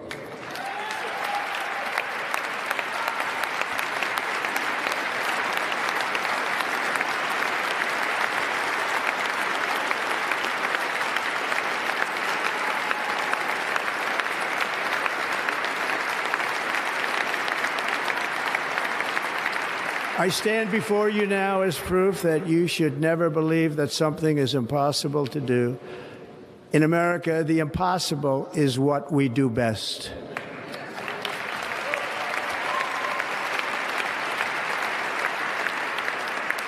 From New York to Los Angeles, from Philadelphia to Phoenix, from Chicago to Miami, from Houston to right here in Washington, D.C., our country was forged and built by the generations of patriots who gave everything they had for our rights and for our freedom. They were farmers and soldiers, cowboys and factory workers, steel workers and coal miners, police officers and pioneers who pushed onward, marched forward, and let no obstacle defeat their spirit or their pride. Together they laid down the railroads, raised up the skyscrapers, built great highways, won 2 world wars, defeated fascism and communism, and triumphed over every single challenge that they faced. After all we have been through together, we stand on the verge of the 4 greatest years in American history. With your help, we will restore America, promise, and we will rebuild the nation that we love, and we love it so much. We are one people, one family, and one glorious nation under God. So to every parent who dreams for their child, and every child who dreams for their future, I am with you, I will fight for you, and I will win for you. We are going to win like never before.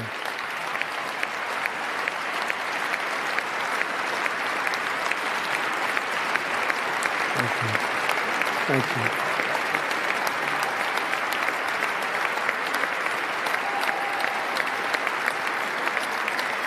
Thank you.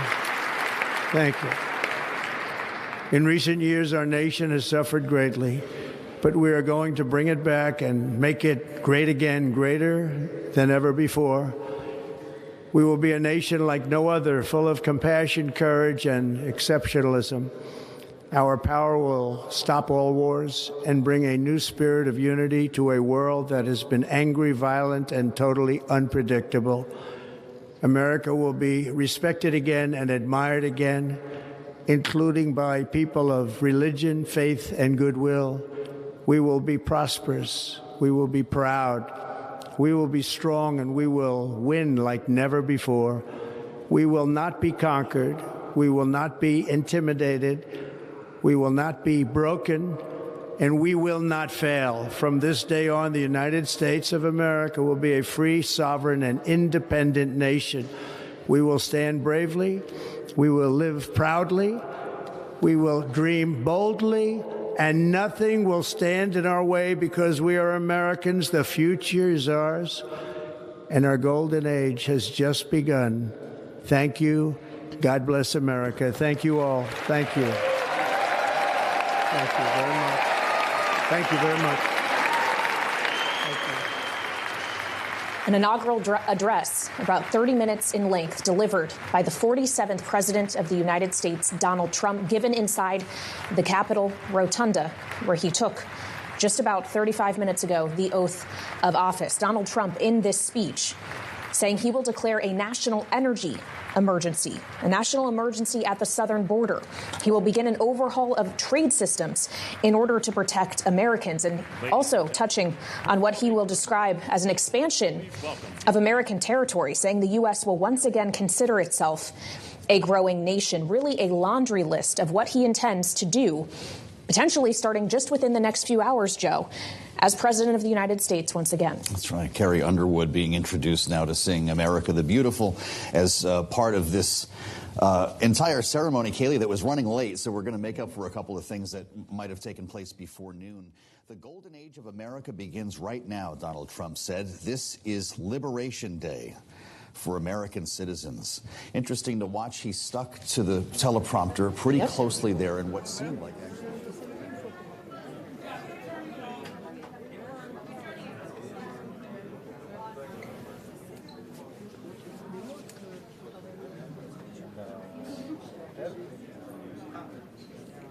Yeah, we're going to return the live stream in just a moment.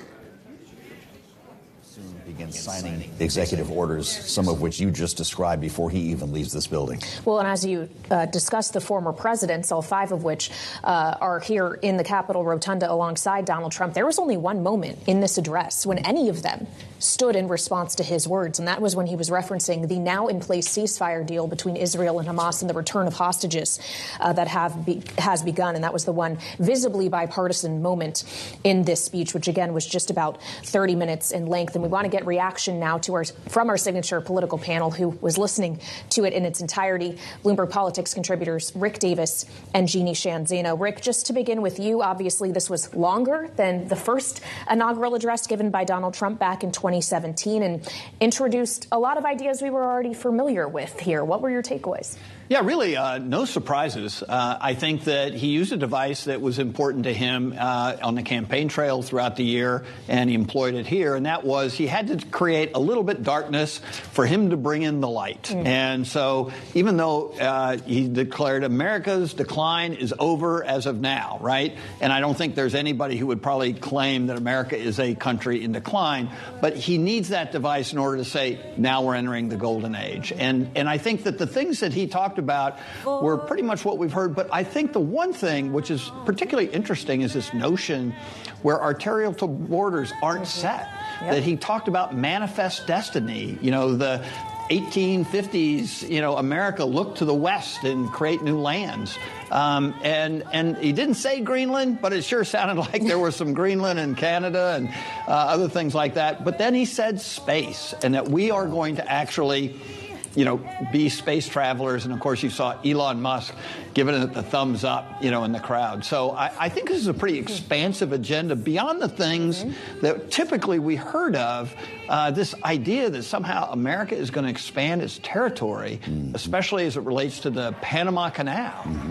He made a pretty declarative statement that that's ours and we're taking it back. We're taking it back. That was a remarkable moment as well, referring to the renaming of the Gulf of Mexico to the Gulf of America. We heard that was coming as well from Donald Trump himself. But Jeannie Shanzano, he talked about his recent election as a mandate to completely and totally reverse a horrible betrayal. We were hoping to hear Carrie Underwood, but that didn't happen. I would sing, but then I think this event would be over very quickly. So, what a speech. What an incredible evening.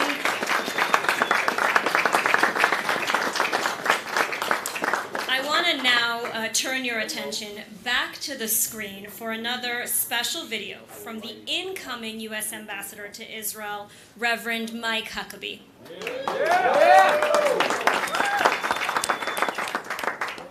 Greetings from Washington, D.C., where Donald Trump is soon to be inaugurated as the 47th President of the United States.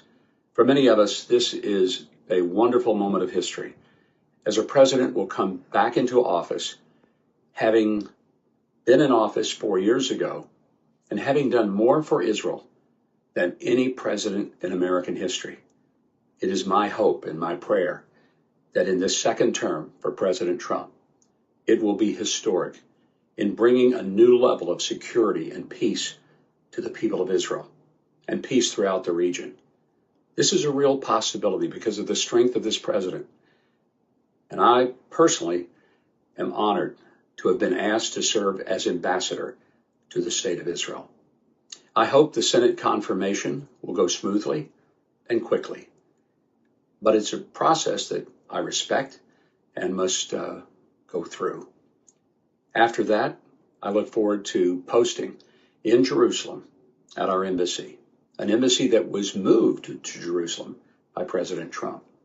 There are great challenges ahead, not just here in the United States, but for people all over the world, and especially for those in Israel. And it's one of the reasons that I'm looking forward to urgently getting on the mission and being able to be a part of what I hope will be historic opportunities to bring peace, security, and great opportunity. Thank you so much for the prayers that you have prayed for President Trump and for all the members of his administration. And let us move forward to our best days here in the United States and across the world.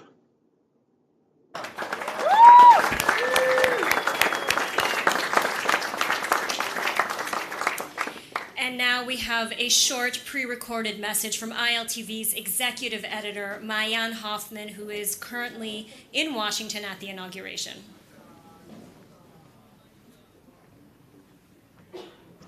Hello and welcome to tonight's event. I'm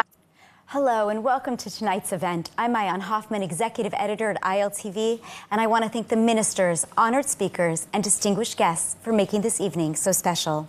For those unfamiliar with ILTV News, we are Israel's leading English language news channel, featuring among our other programs a 30-minute daily news show that delivers the most important updates about Israel. Broadcast on 11 TV stations across North America and beyond, ILTV News is also the English language video platform for Ynet News. Our thriving YouTube channel reaches around 9 million unique viewers each month. I want to extend a heartfelt thank you to Mr. Mike Evans and the Friends of Zion Museum for this incredible partnership. I've had the privilege of knowing Mike for several years. I vividly remember meeting him for the first time at the King David Hotel. I walked into the suite attached to his room and thought, wow, he is so tall. But over time, I've come to realize that Mike is not just tall in stature, but in character. When he sets his mind to doing good for Israel or the Jewish people, he makes it happen. He's connected to some of the most influential people in the world, yet he remains humble, kind, and somehow I now consider him a very good friend. Tonight's event is significant. It's not about Republican or Democrat politics. It's about celebrating the inauguration of a leader that the majority of Israeli citizens supported. According to the Israel Democracy Institute, more than 70% of Israelis believed that Donald Trump was the better candidate for Israel. And so certainly, for Israelis, there is reason to celebrate tonight. As a journalist, it's not my place to tell you whether Trump is or isn't the right choice. What I can tell you is that those who stand behind him, particularly the evangelical Christians represented by Mike and the Friends of Zion Museum, are among Israel's greatest allies. These are people who read the Bible and believe in the Jewish rights to live in the land of Israel. For decades, I've been covering and engaging with the evangelical community, especially in the last 10 years. These are people who truly support Israel, who stand by us, and after the horrors of October 7th, continue to raise funds, visit Israel, and advocate for us through faith-based diplomacy and on social media. Israel has faced one of its most harrowing years, a year so challenging that the words difficult or challenging actually fall short in capturing its magnitude. But there is hope. Recent events certainly signal change, and tonight we celebrate a new chapter. Thank you for being here. I hope you enjoy the event. And we have one final video for tonight. So I'd like to turn your attention back to the screen for a special video message from the former U.S. Ambassador to Israel, Mr. David Friedman. Congratulations to our 47th president and my dear friend, Donald J. Trump. The people of Israel love you and respect you. They're grateful for all you have done for the state of Israel in your first term, of course, moving our embassy to Israel's eternal holy capital, undivided capital, Jerusalem, recognizing Israel's sovereignty over the Golan Heights, advancing the Abraham Accords, peace agreements between Israel and its Arab neighbors that did not require Israel to surrender not even an inch of its God-given land. The people of Israel, the Jewish people, are grateful. And now, as you re-enter the position, as you re-enter the Oval Office, it's been an incredibly difficult period for the Jewish people, for the state of Israel. Israel's been fighting a war on 7 fronts with brutal, implacable foes. It's been winning. It's been winning miraculously, dramatically, courageously. But that war continues, and there's another war brewing at home and throughout the world, domestically and throughout Europe and the rest of the world. Anti-Semitism has reached levels unseen since the Holocaust. Mr. President, my friend Donald Trump, you are undoubtedly the right man at the right time. The man chosen by God to help deliver salvation to the Jewish people, to help strengthen the state of Israel, and of course, to make America again the greatest country on earth. We wish you Godspeed, health, happiness, joy from your family, and of course, abundant success as you take on this most important job anywhere in the world. Thank you, Mr. President, and good luck, Mr. President.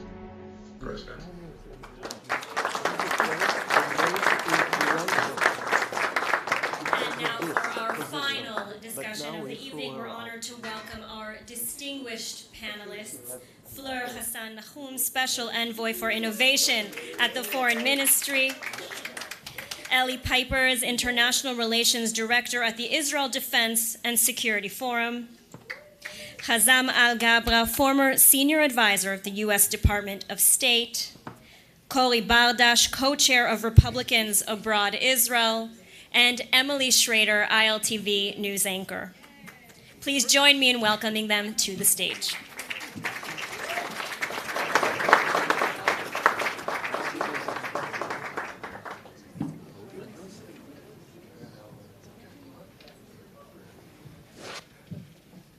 So welcome. Can you hear me? Yeah. What a night, huh? So I want to hear your first reactions, to the speech that Donald Trump gave at his inauguration. How does it feel to be part of this special night? And, initial reactions to what you've just seen. So why don't we start with you?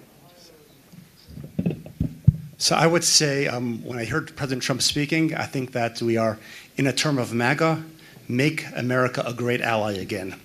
Not to say that everything that President Biden did was not good, but I think there is a new sense, there's a directness in the approach, there is his voice is something that I think is quite different, and I think it'll make a huge difference in Israel's relationship with both its allies and its adversaries.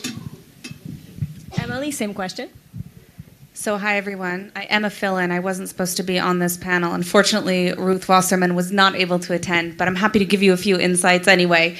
Of course, that was amazing to see. It's amazing to see another president reaffirming the U.S.-Israel relationship, taking a very strong stance on national security issues, whether it be the American border or internationally. And I think that's most of what applies to us here on the ground inside of Israel. But very, very exciting times, and I think we have better days ahead. Wow, what a speech. I think that President Trump this time around knows exactly what he wants to do. He doesn't have the burden of having to run for re-election. He has both houses. He has the popular vote as well as the college, the electoral college, which means he really won by a landslide.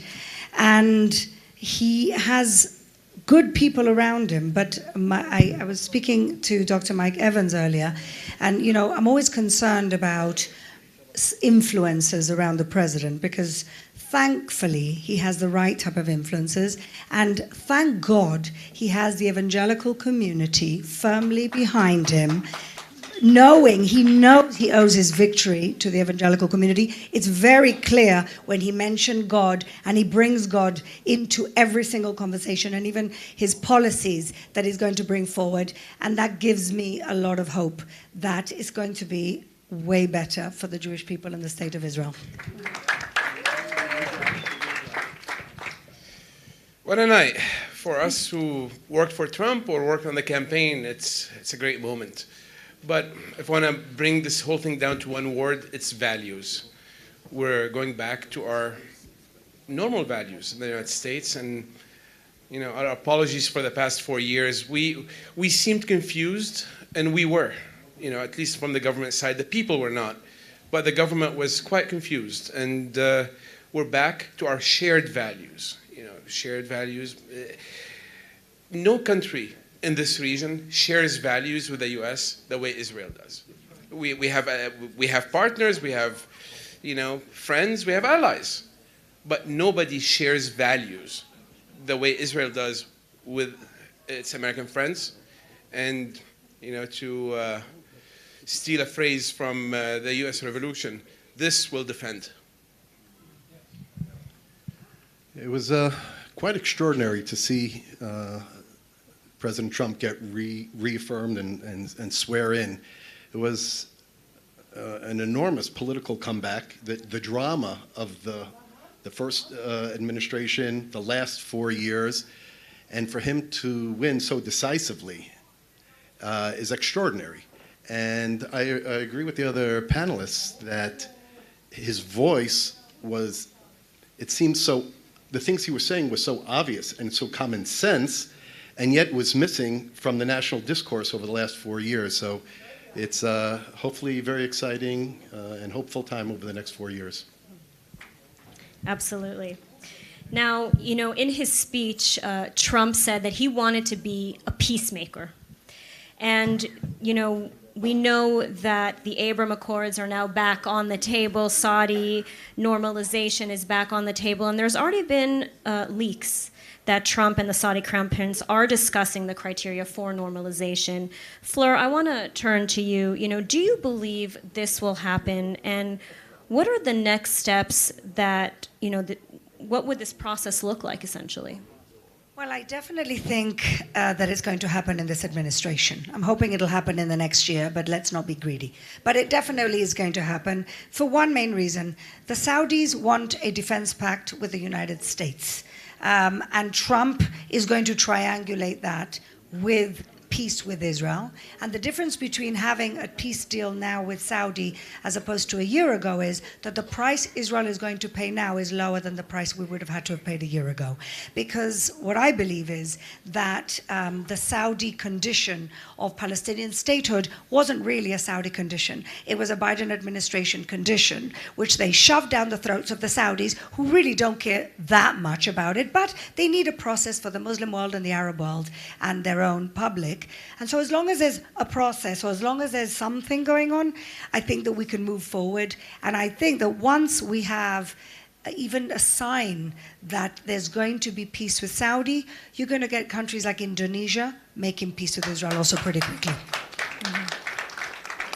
And, you know, there's also the potential of an Israeli strike against Iran on the table. You know, if Israel were to attack Iran, it would likely have to do so relying on U.S. weapons. So I want to ask Ellie and, of course, Emily about this. Ellie, we'll start with you. You know, do you envision the U.S. taking a direct role in any strike on Iran or solely providing Israel with the necessary tools? And how imminent could a potential strike be? I think President Trump has made it clear that he wants to end wars. He doesn't want to start wars. The way to end the war is to culminate this war in Iran. There's just no other way around it. I think that's something that his team understands very, very clearly. And I do think that the Trump administration will come together, will build a coalition, and that will lead the necessary attack on Iran. Emily. I agree with that sentiment. I think that it's very likely that the Trump administration will deal with it. We did hear him say he wants to be a peacemaker. He wants to be a unifier. But the reality is that you can't have unity and peace when you have the Islamic Republic of Iran still in control, terrorizing 80 million people inside of Iran, as well as the entire Middle East, Muslims, Jews, Christians alike. There is no peace until that regime falls. And I think that Trump understands this, and I think more importantly, that his administration understands this. We really want to see peace in this region. We want to see the progression of the Abraham Accords with different countries around this region, including, by the way, Iran. We want the Cyrus Accords. That's not going to happen until this regime falls, and President Trump knows that. Absolutely. Can I have a quick phrase? Yes, go ahead. So, I was at the department when the JCPOA happened. We've tried every size and color carrot with the Iran regime. Time for a stick. It's obvious. We've tried everything else. So a nice 30,000-pound stick may do the job. So Hazem, I want to continue with you, and I want to turn now to the recent developments in Syria as well. Do you think there's any potential for some positive news perhaps emerging from this region? And do you see any possibility of improved relations between Syria and Israel? And also sort of with Turkey's influence now in the region, how might Trump's policies address all of these challenges while addressing and strengthening Israel's security? So let me talk about what I've been doing the past couple of weeks. Y'all need to realize Israel is a regional superpower right now. It cannot wait, or should not wait for Turkey, should not wait for the, Al-Shara or HTS, see what they want to do, or even the United States. Israel should take the lead at this point with strength. Again, it's a regional superpower. No other country in the region has a nuclear arsenal, a stealth fleet, and knows how to win wars, except Israel. So now it's time to tell Syria what Israel wants and needs. There is a clear victory by Israel in this region. Time to reap the benefit of victory. Something we Americans are very good at. Would love to see you be as good at it, especially economically. Syria, 10 million farmers potentially. It's an agrarian country. My training is as an economist. I've been to your supermarkets. Ain't cheap here. Food is not cheap. Maybe peace with Syria will help that at least. I've been working on that, and I appreciate your support toward peace with Syria. And again, don't wait for Turkey. Israel is a regional superpower. Please remember that. Now, Corey, turning to you, Trump is considered one of, if not the most pro-Israel presidents in U.S. history. Yet there are still some concerns. Should Israelis worry about his commitment, especially if, shifting priorities arise? It's a good question, but I think we have to remember that a strong America means a strong Israel. And a very strong Israel strengthens America as well. And that there are many, many issues that America and Israel are aligned on. And the issues are highly correlated. It could be economic issues, it could be security for America issues. And so in the event that there's any potential considerations that America and every country has to follow its own needs, Israel will have to actually be very conscious of it. It could be with how America deals with Qatar. It could be how any potential future deal with the Palestinians. Israel should be in front of the issue, deal with it with America. But as was stated earlier, Israel is a regional superpower. It has its needs, but ultimately the relationship with America is one of mutual correlation and alignment. I just want to add something really quick to that. Go ahead. Is this on? Yes, it's on. What you said is absolutely correct about what's good for Israel is good for the United States and vice versa. But I would go even further than that. It's really important to remember that a strong America is strong for the entire world, is strong for other democracies, is strong for a free Middle East. Because if United States is not stepping up to that leadership role, there is a power vacuum. And that is filled by China, it's filled by Russia, it's filled by Iran, the Islamic Republic of Iran, and it's filled by other dictatorships that seek to oppress other people, to limit freedoms of speech, to limit the values that Israel and America hold dear. So having America be strong is important really for the entire world. Absolutely. Now, Corey, I also want to ask you about anti-Semitism in the United States. It's at its worst levels, not only in the United States, but around the world. Do you think that Trump can undo the damage that's been done in the United States? And, what concrete steps can or should his administration take to combat this phenomenon? Well, anti-Semitism's been around for many years and will continue. In fact, I saw a poll today, the Harvard-Harris poll, that 21% of Americans are pro-Hamas when they're polled versus Israel. Anti-Semites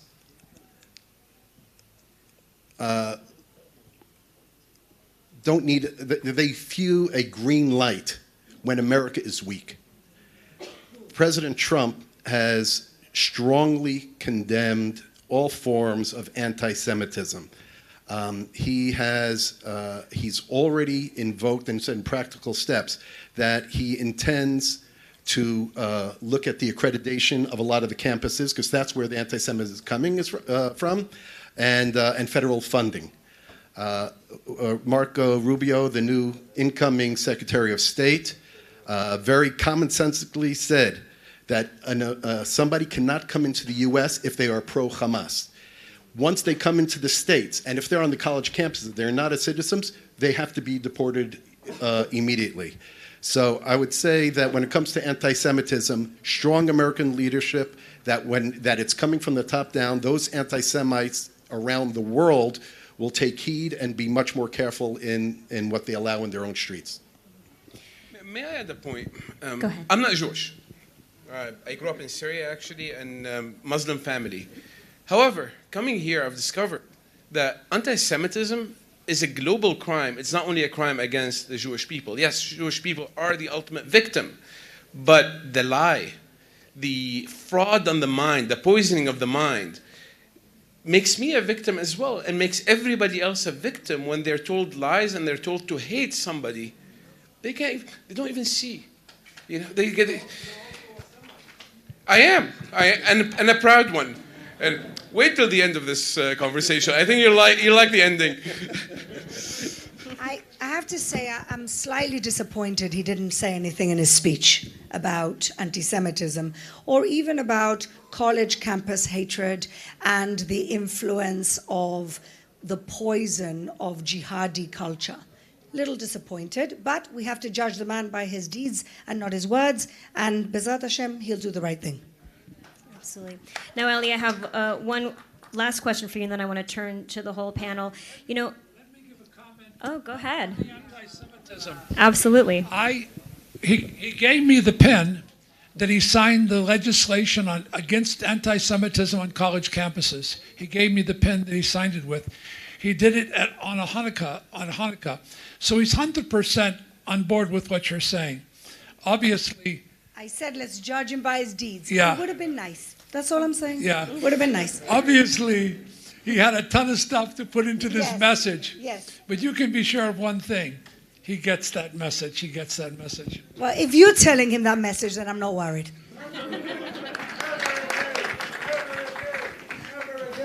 Never again. Yeah, there you go. So, Anti-Semitism, anti-Hashem, against God. That's right. all right, so Eli, I want to talk now a little bit about sovereignty over Judea and Samaria. I think Dr. Evans said in his speech that President Trump knew exactly what he was doing when he appointed Reverend Mike Huckabee to be Israel's ambassador. So if Israel wants to achieve sovereignty over Judea and Samaria under a Trump administration, how do you think the country should navigate this? It's a great question. And I think that one of the things, as Mike was saying, Trump has nominated a lot of people who have a tremendous appreciation, understanding of the significance of Judea and Samaria to both to the Jewish people's identity as well as to the security of Israel. Pete Hegseth, who's going to be the new Defense Secretary, Marco Rubio, and then to Flora's previous comment, one action that he did is he nominated Elise Stefanik to be the UN ambassador, someone who has a tremendous understanding of the challenges on campuses, someone also who has spent quite a bit of time in Judea and Samaria. The people he has around him have that understanding. I think what Israel needs to do, first of all, is make sure it's clear and that the Palestinian Authority is a threat to Israel's security. They see that more and more.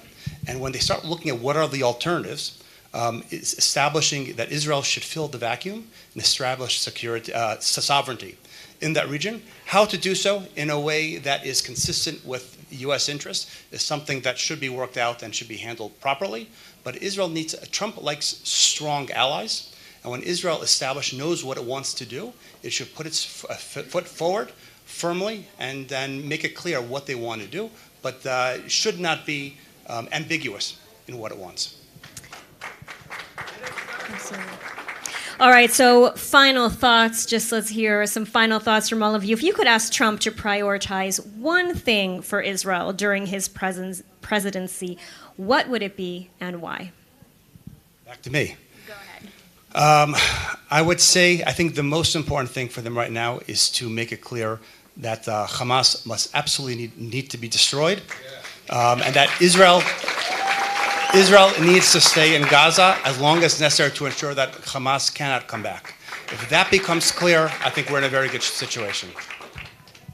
I don't think anyone who knows me would be surprised to hear me say that my number one ask from President Trump, if you can hear me, President Trump, this is especially to you, regime change in Iran. It's the only solution in the region. It's the only path to peace in this entire equation with the war we're facing now.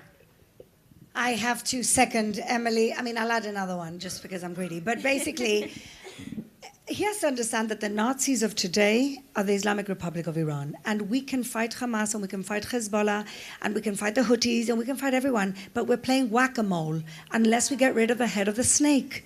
We're just going back and going back and going back.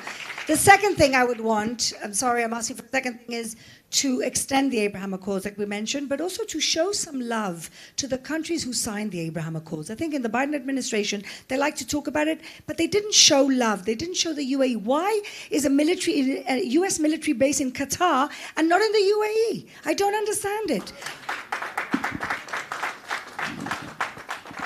Yeah, I would also say why ask for one thing. There is great momentum today to accomplish a lot, solve issues that have been lingering for 50 years. Let's get behind that momentum. Let's take care of Iran. Obviously, you know, we've all seen the videos coming out of Gaza yesterday. It's unacceptable. We need to go back to the one thing we agreed on October 7th, or after October 7th. Hamas cannot survive in Gaza or anywhere else, People want us to forget this? No. They can do like the little parade and jump on ambulances the way they do, but we will not forget the mutual agreement, American and Israeli, that Hamas has no future after October 7th. I anticipated if I was the last one, I would want to say something different. But I obviously agree with what everybody said here. And there are a million issues, right? There's Iran. There's extending the normalization with Saudi Arabia. There's the ICC, the ICJ. There's sanctions against Israeli citizens. There's ensuring Israel's borders are secure. But the angle I wanted to take is that America and Israel should have reestablished its relationship, not predicated on the fact that Israel is a client state of America, but it's a strong partnership with America, and it's mutually beneficial to both. When I was thinking that, I remembered a quote, but maybe some of the older folks here might remember. It was said by Alexander Haig, who was then the Secretary of State under Reagan.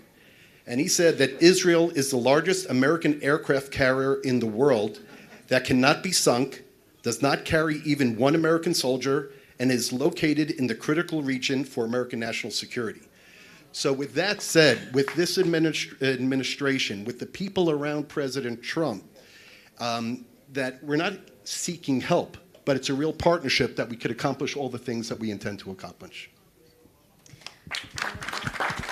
All right, thank you so much to our distinguished panel for this intriguing discussion. Thank you so much.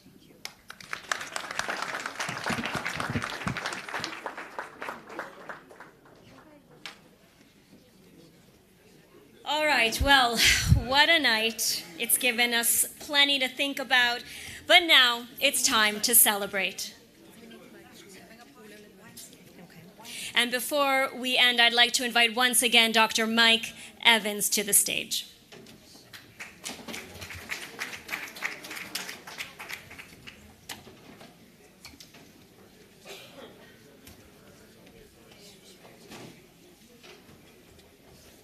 We've got some fabulous celebration to do in a moment, but I want to make a note to you about something important for you to know. I go back to Menachem Begin's era. And when Menachem Begin was prime minister, he told me something. He told me that Israel was a proxy of the United States. And I said to him, what does that mean? He said, Israel's responsibility is to deter communism in this region. And America does not want to come into the Middle East to deter communism. So we are, in essence, a proxy. Now, Donald Trump will not come into the Middle East to fight any wars. He was opposed to the Iraq War, Afghanistan War. But Israel is a proxy of the United States to deter radical Islam. So what you're going to get from Donald Trump is you're going to get the full support of the United States of America in dealing with the head of the snake. You'll get his support. 100%. You've never had it before, by the way, with any other president, but you'll get his support for dealing with that, and it's going to be significant. I want us to do something. We're going to have music right now, but Yehuda, come up here before we have the music.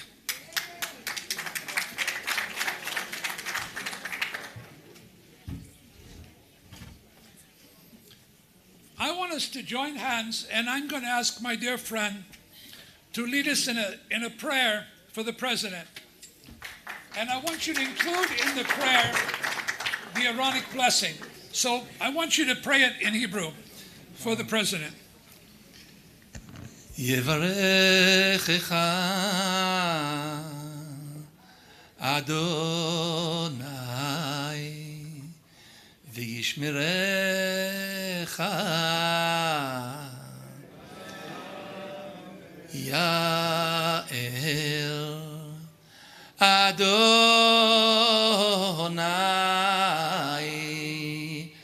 panav elecha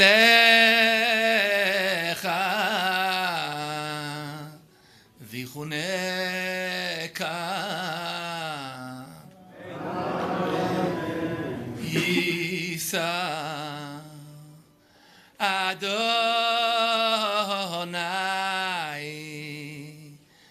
panav elecha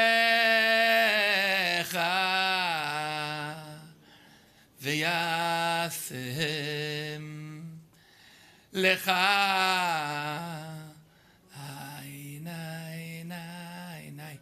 Anai, nai, nai, nai, nai, nai, nai, nai, nai, nai, nai, nai, nai, Shalom.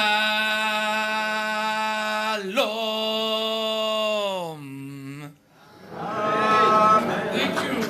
Allow me to just add one more word. They spoke about the one thing we want to see Donald Trump bringing into it. I think the concept of God is one very important thing we want to see on the table, and it includes the friendship between Israel and the evangelical community be strengthened and stronger than ever before. And Zion, we're friends of Zion. Zion, the mountain of God, be a house of prayer for all nations. Amen. Let's celebrate. Wonderful. I heard you went through some procedure. Oh, it's great.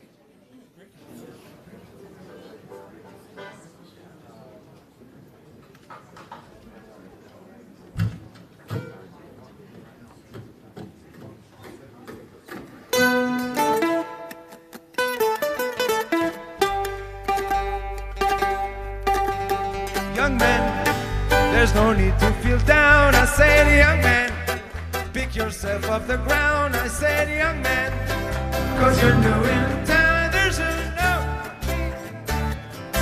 happy, young man. There's a place you can go. I said, young man, when you're short on your dough, you can stay there. And I'm sure you will find many ways to have a good time. It's, yeah, YMCA, YMCA, there's everything.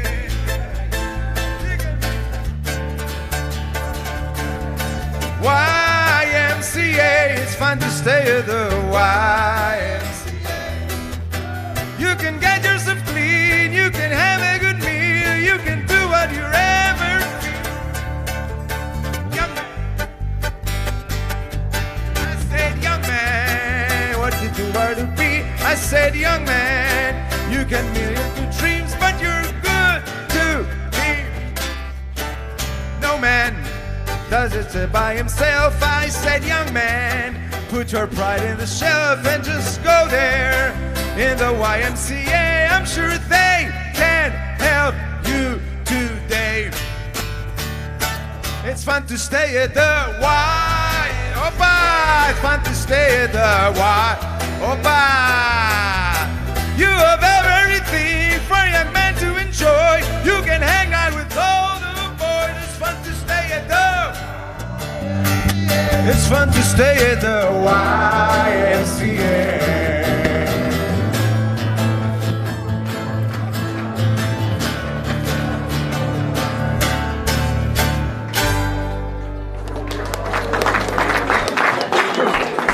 Country road, take me home to the place I belong. West Virginia, Mountain Mama, take me home. Country road,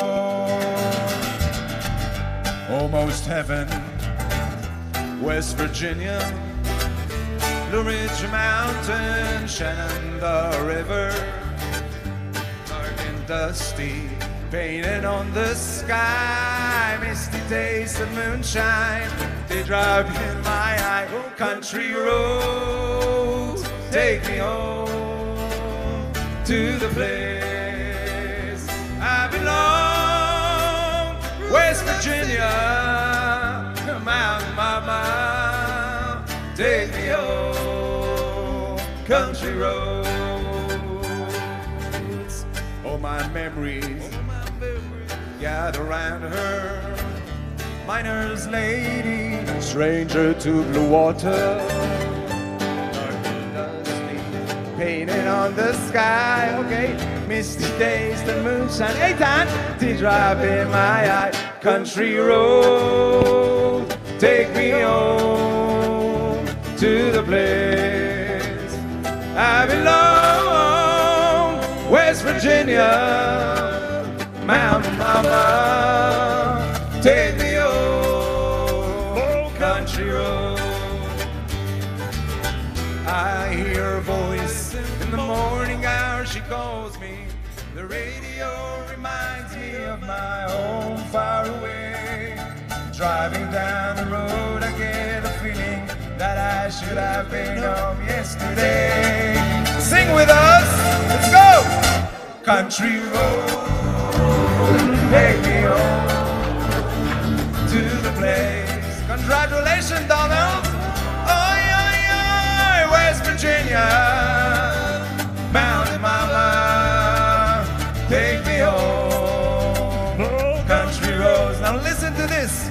שביל עפר, קח אותי אל נופי ילדותי, אל אוהל אברהם אבינו. שביל עפר, קח אותי, let's go! Country road, take me home, take me home to the place, to the place I belong. West Virginia, West Virginia, Mountain Mama, Mountain Mama, take me home, country road. Oh, take me home, country road. Oh, take me home, country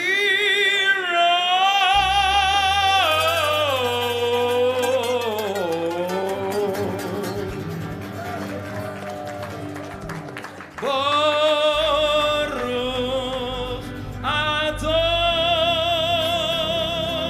Adon Shem Elokeinu melech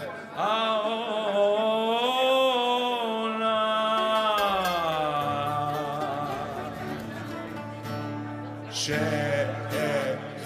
Shehecheyanu Vekiyemanu Vekiyanu Lazman hazeh Shehecheyanu Vekiyemanu Vekiyanu Lazman hazeh Shehecheyanu Vekiyemanu Vekiyanu Lazman hazeh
This is the house of the Lord. We wish the best for you.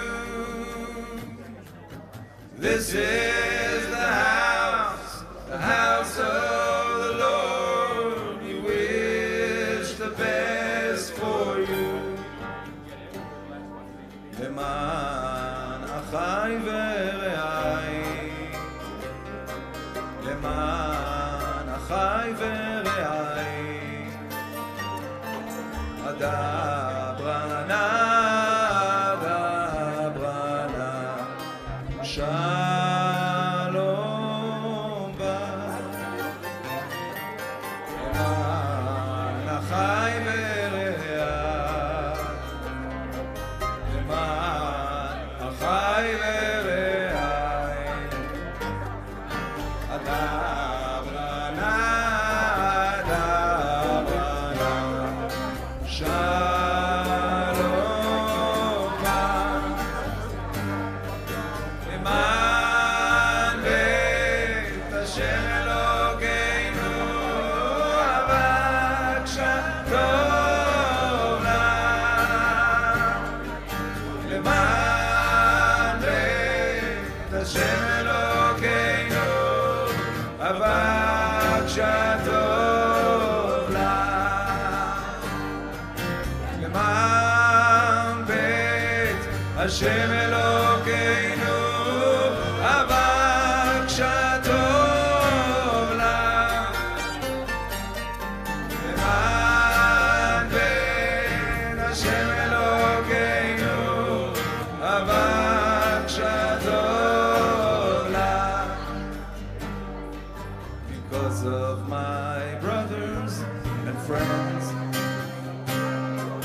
because of my sisters and friends, please let me ask, please let me seek peace to you. Because of my brothers and friends, because of my sisters and friends, please let me ask, please let me seek peace to you. Oh, this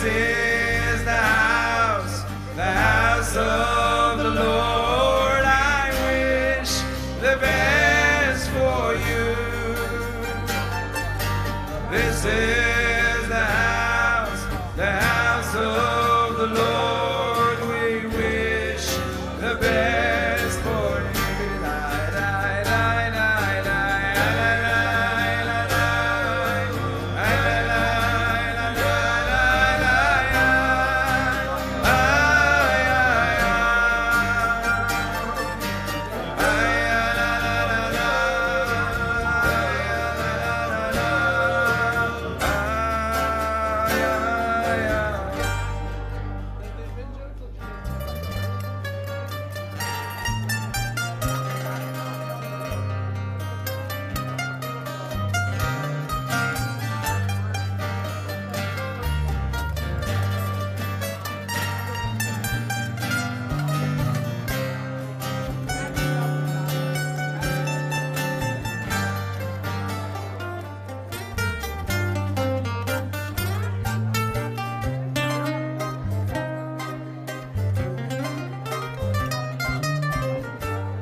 This is the house of the Lord. We wish the best for you. This is the house of the Lord. We wish the best for you. Leman beit Hashem Elokeinu.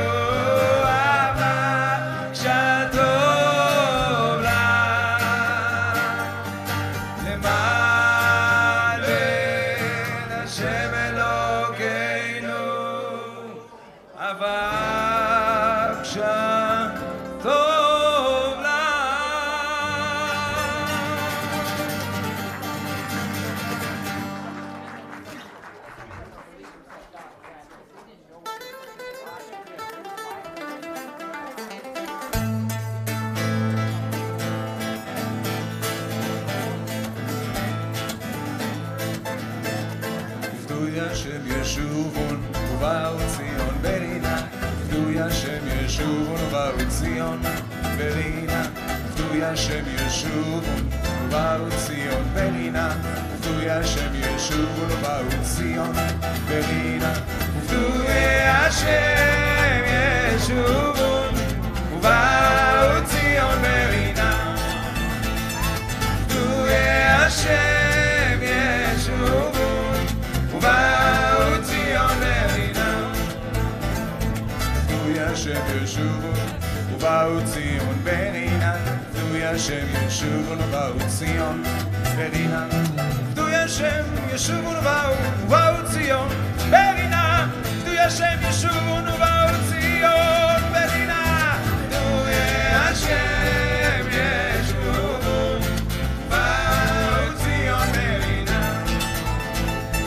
V'du Hashem Yeshuvun Uba'u Tzion Berina.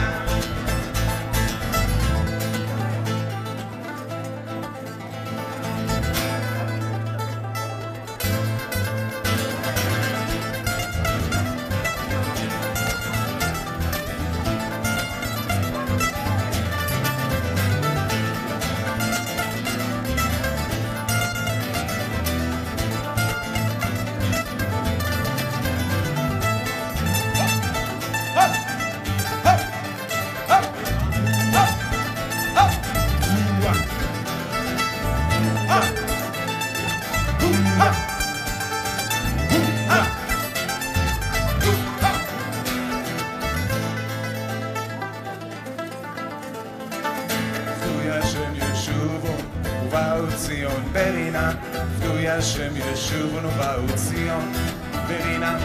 V'du Hashem Yeshuvun Uba'u Tzion Berina. V'du Hashem Yeshuvun Uba'u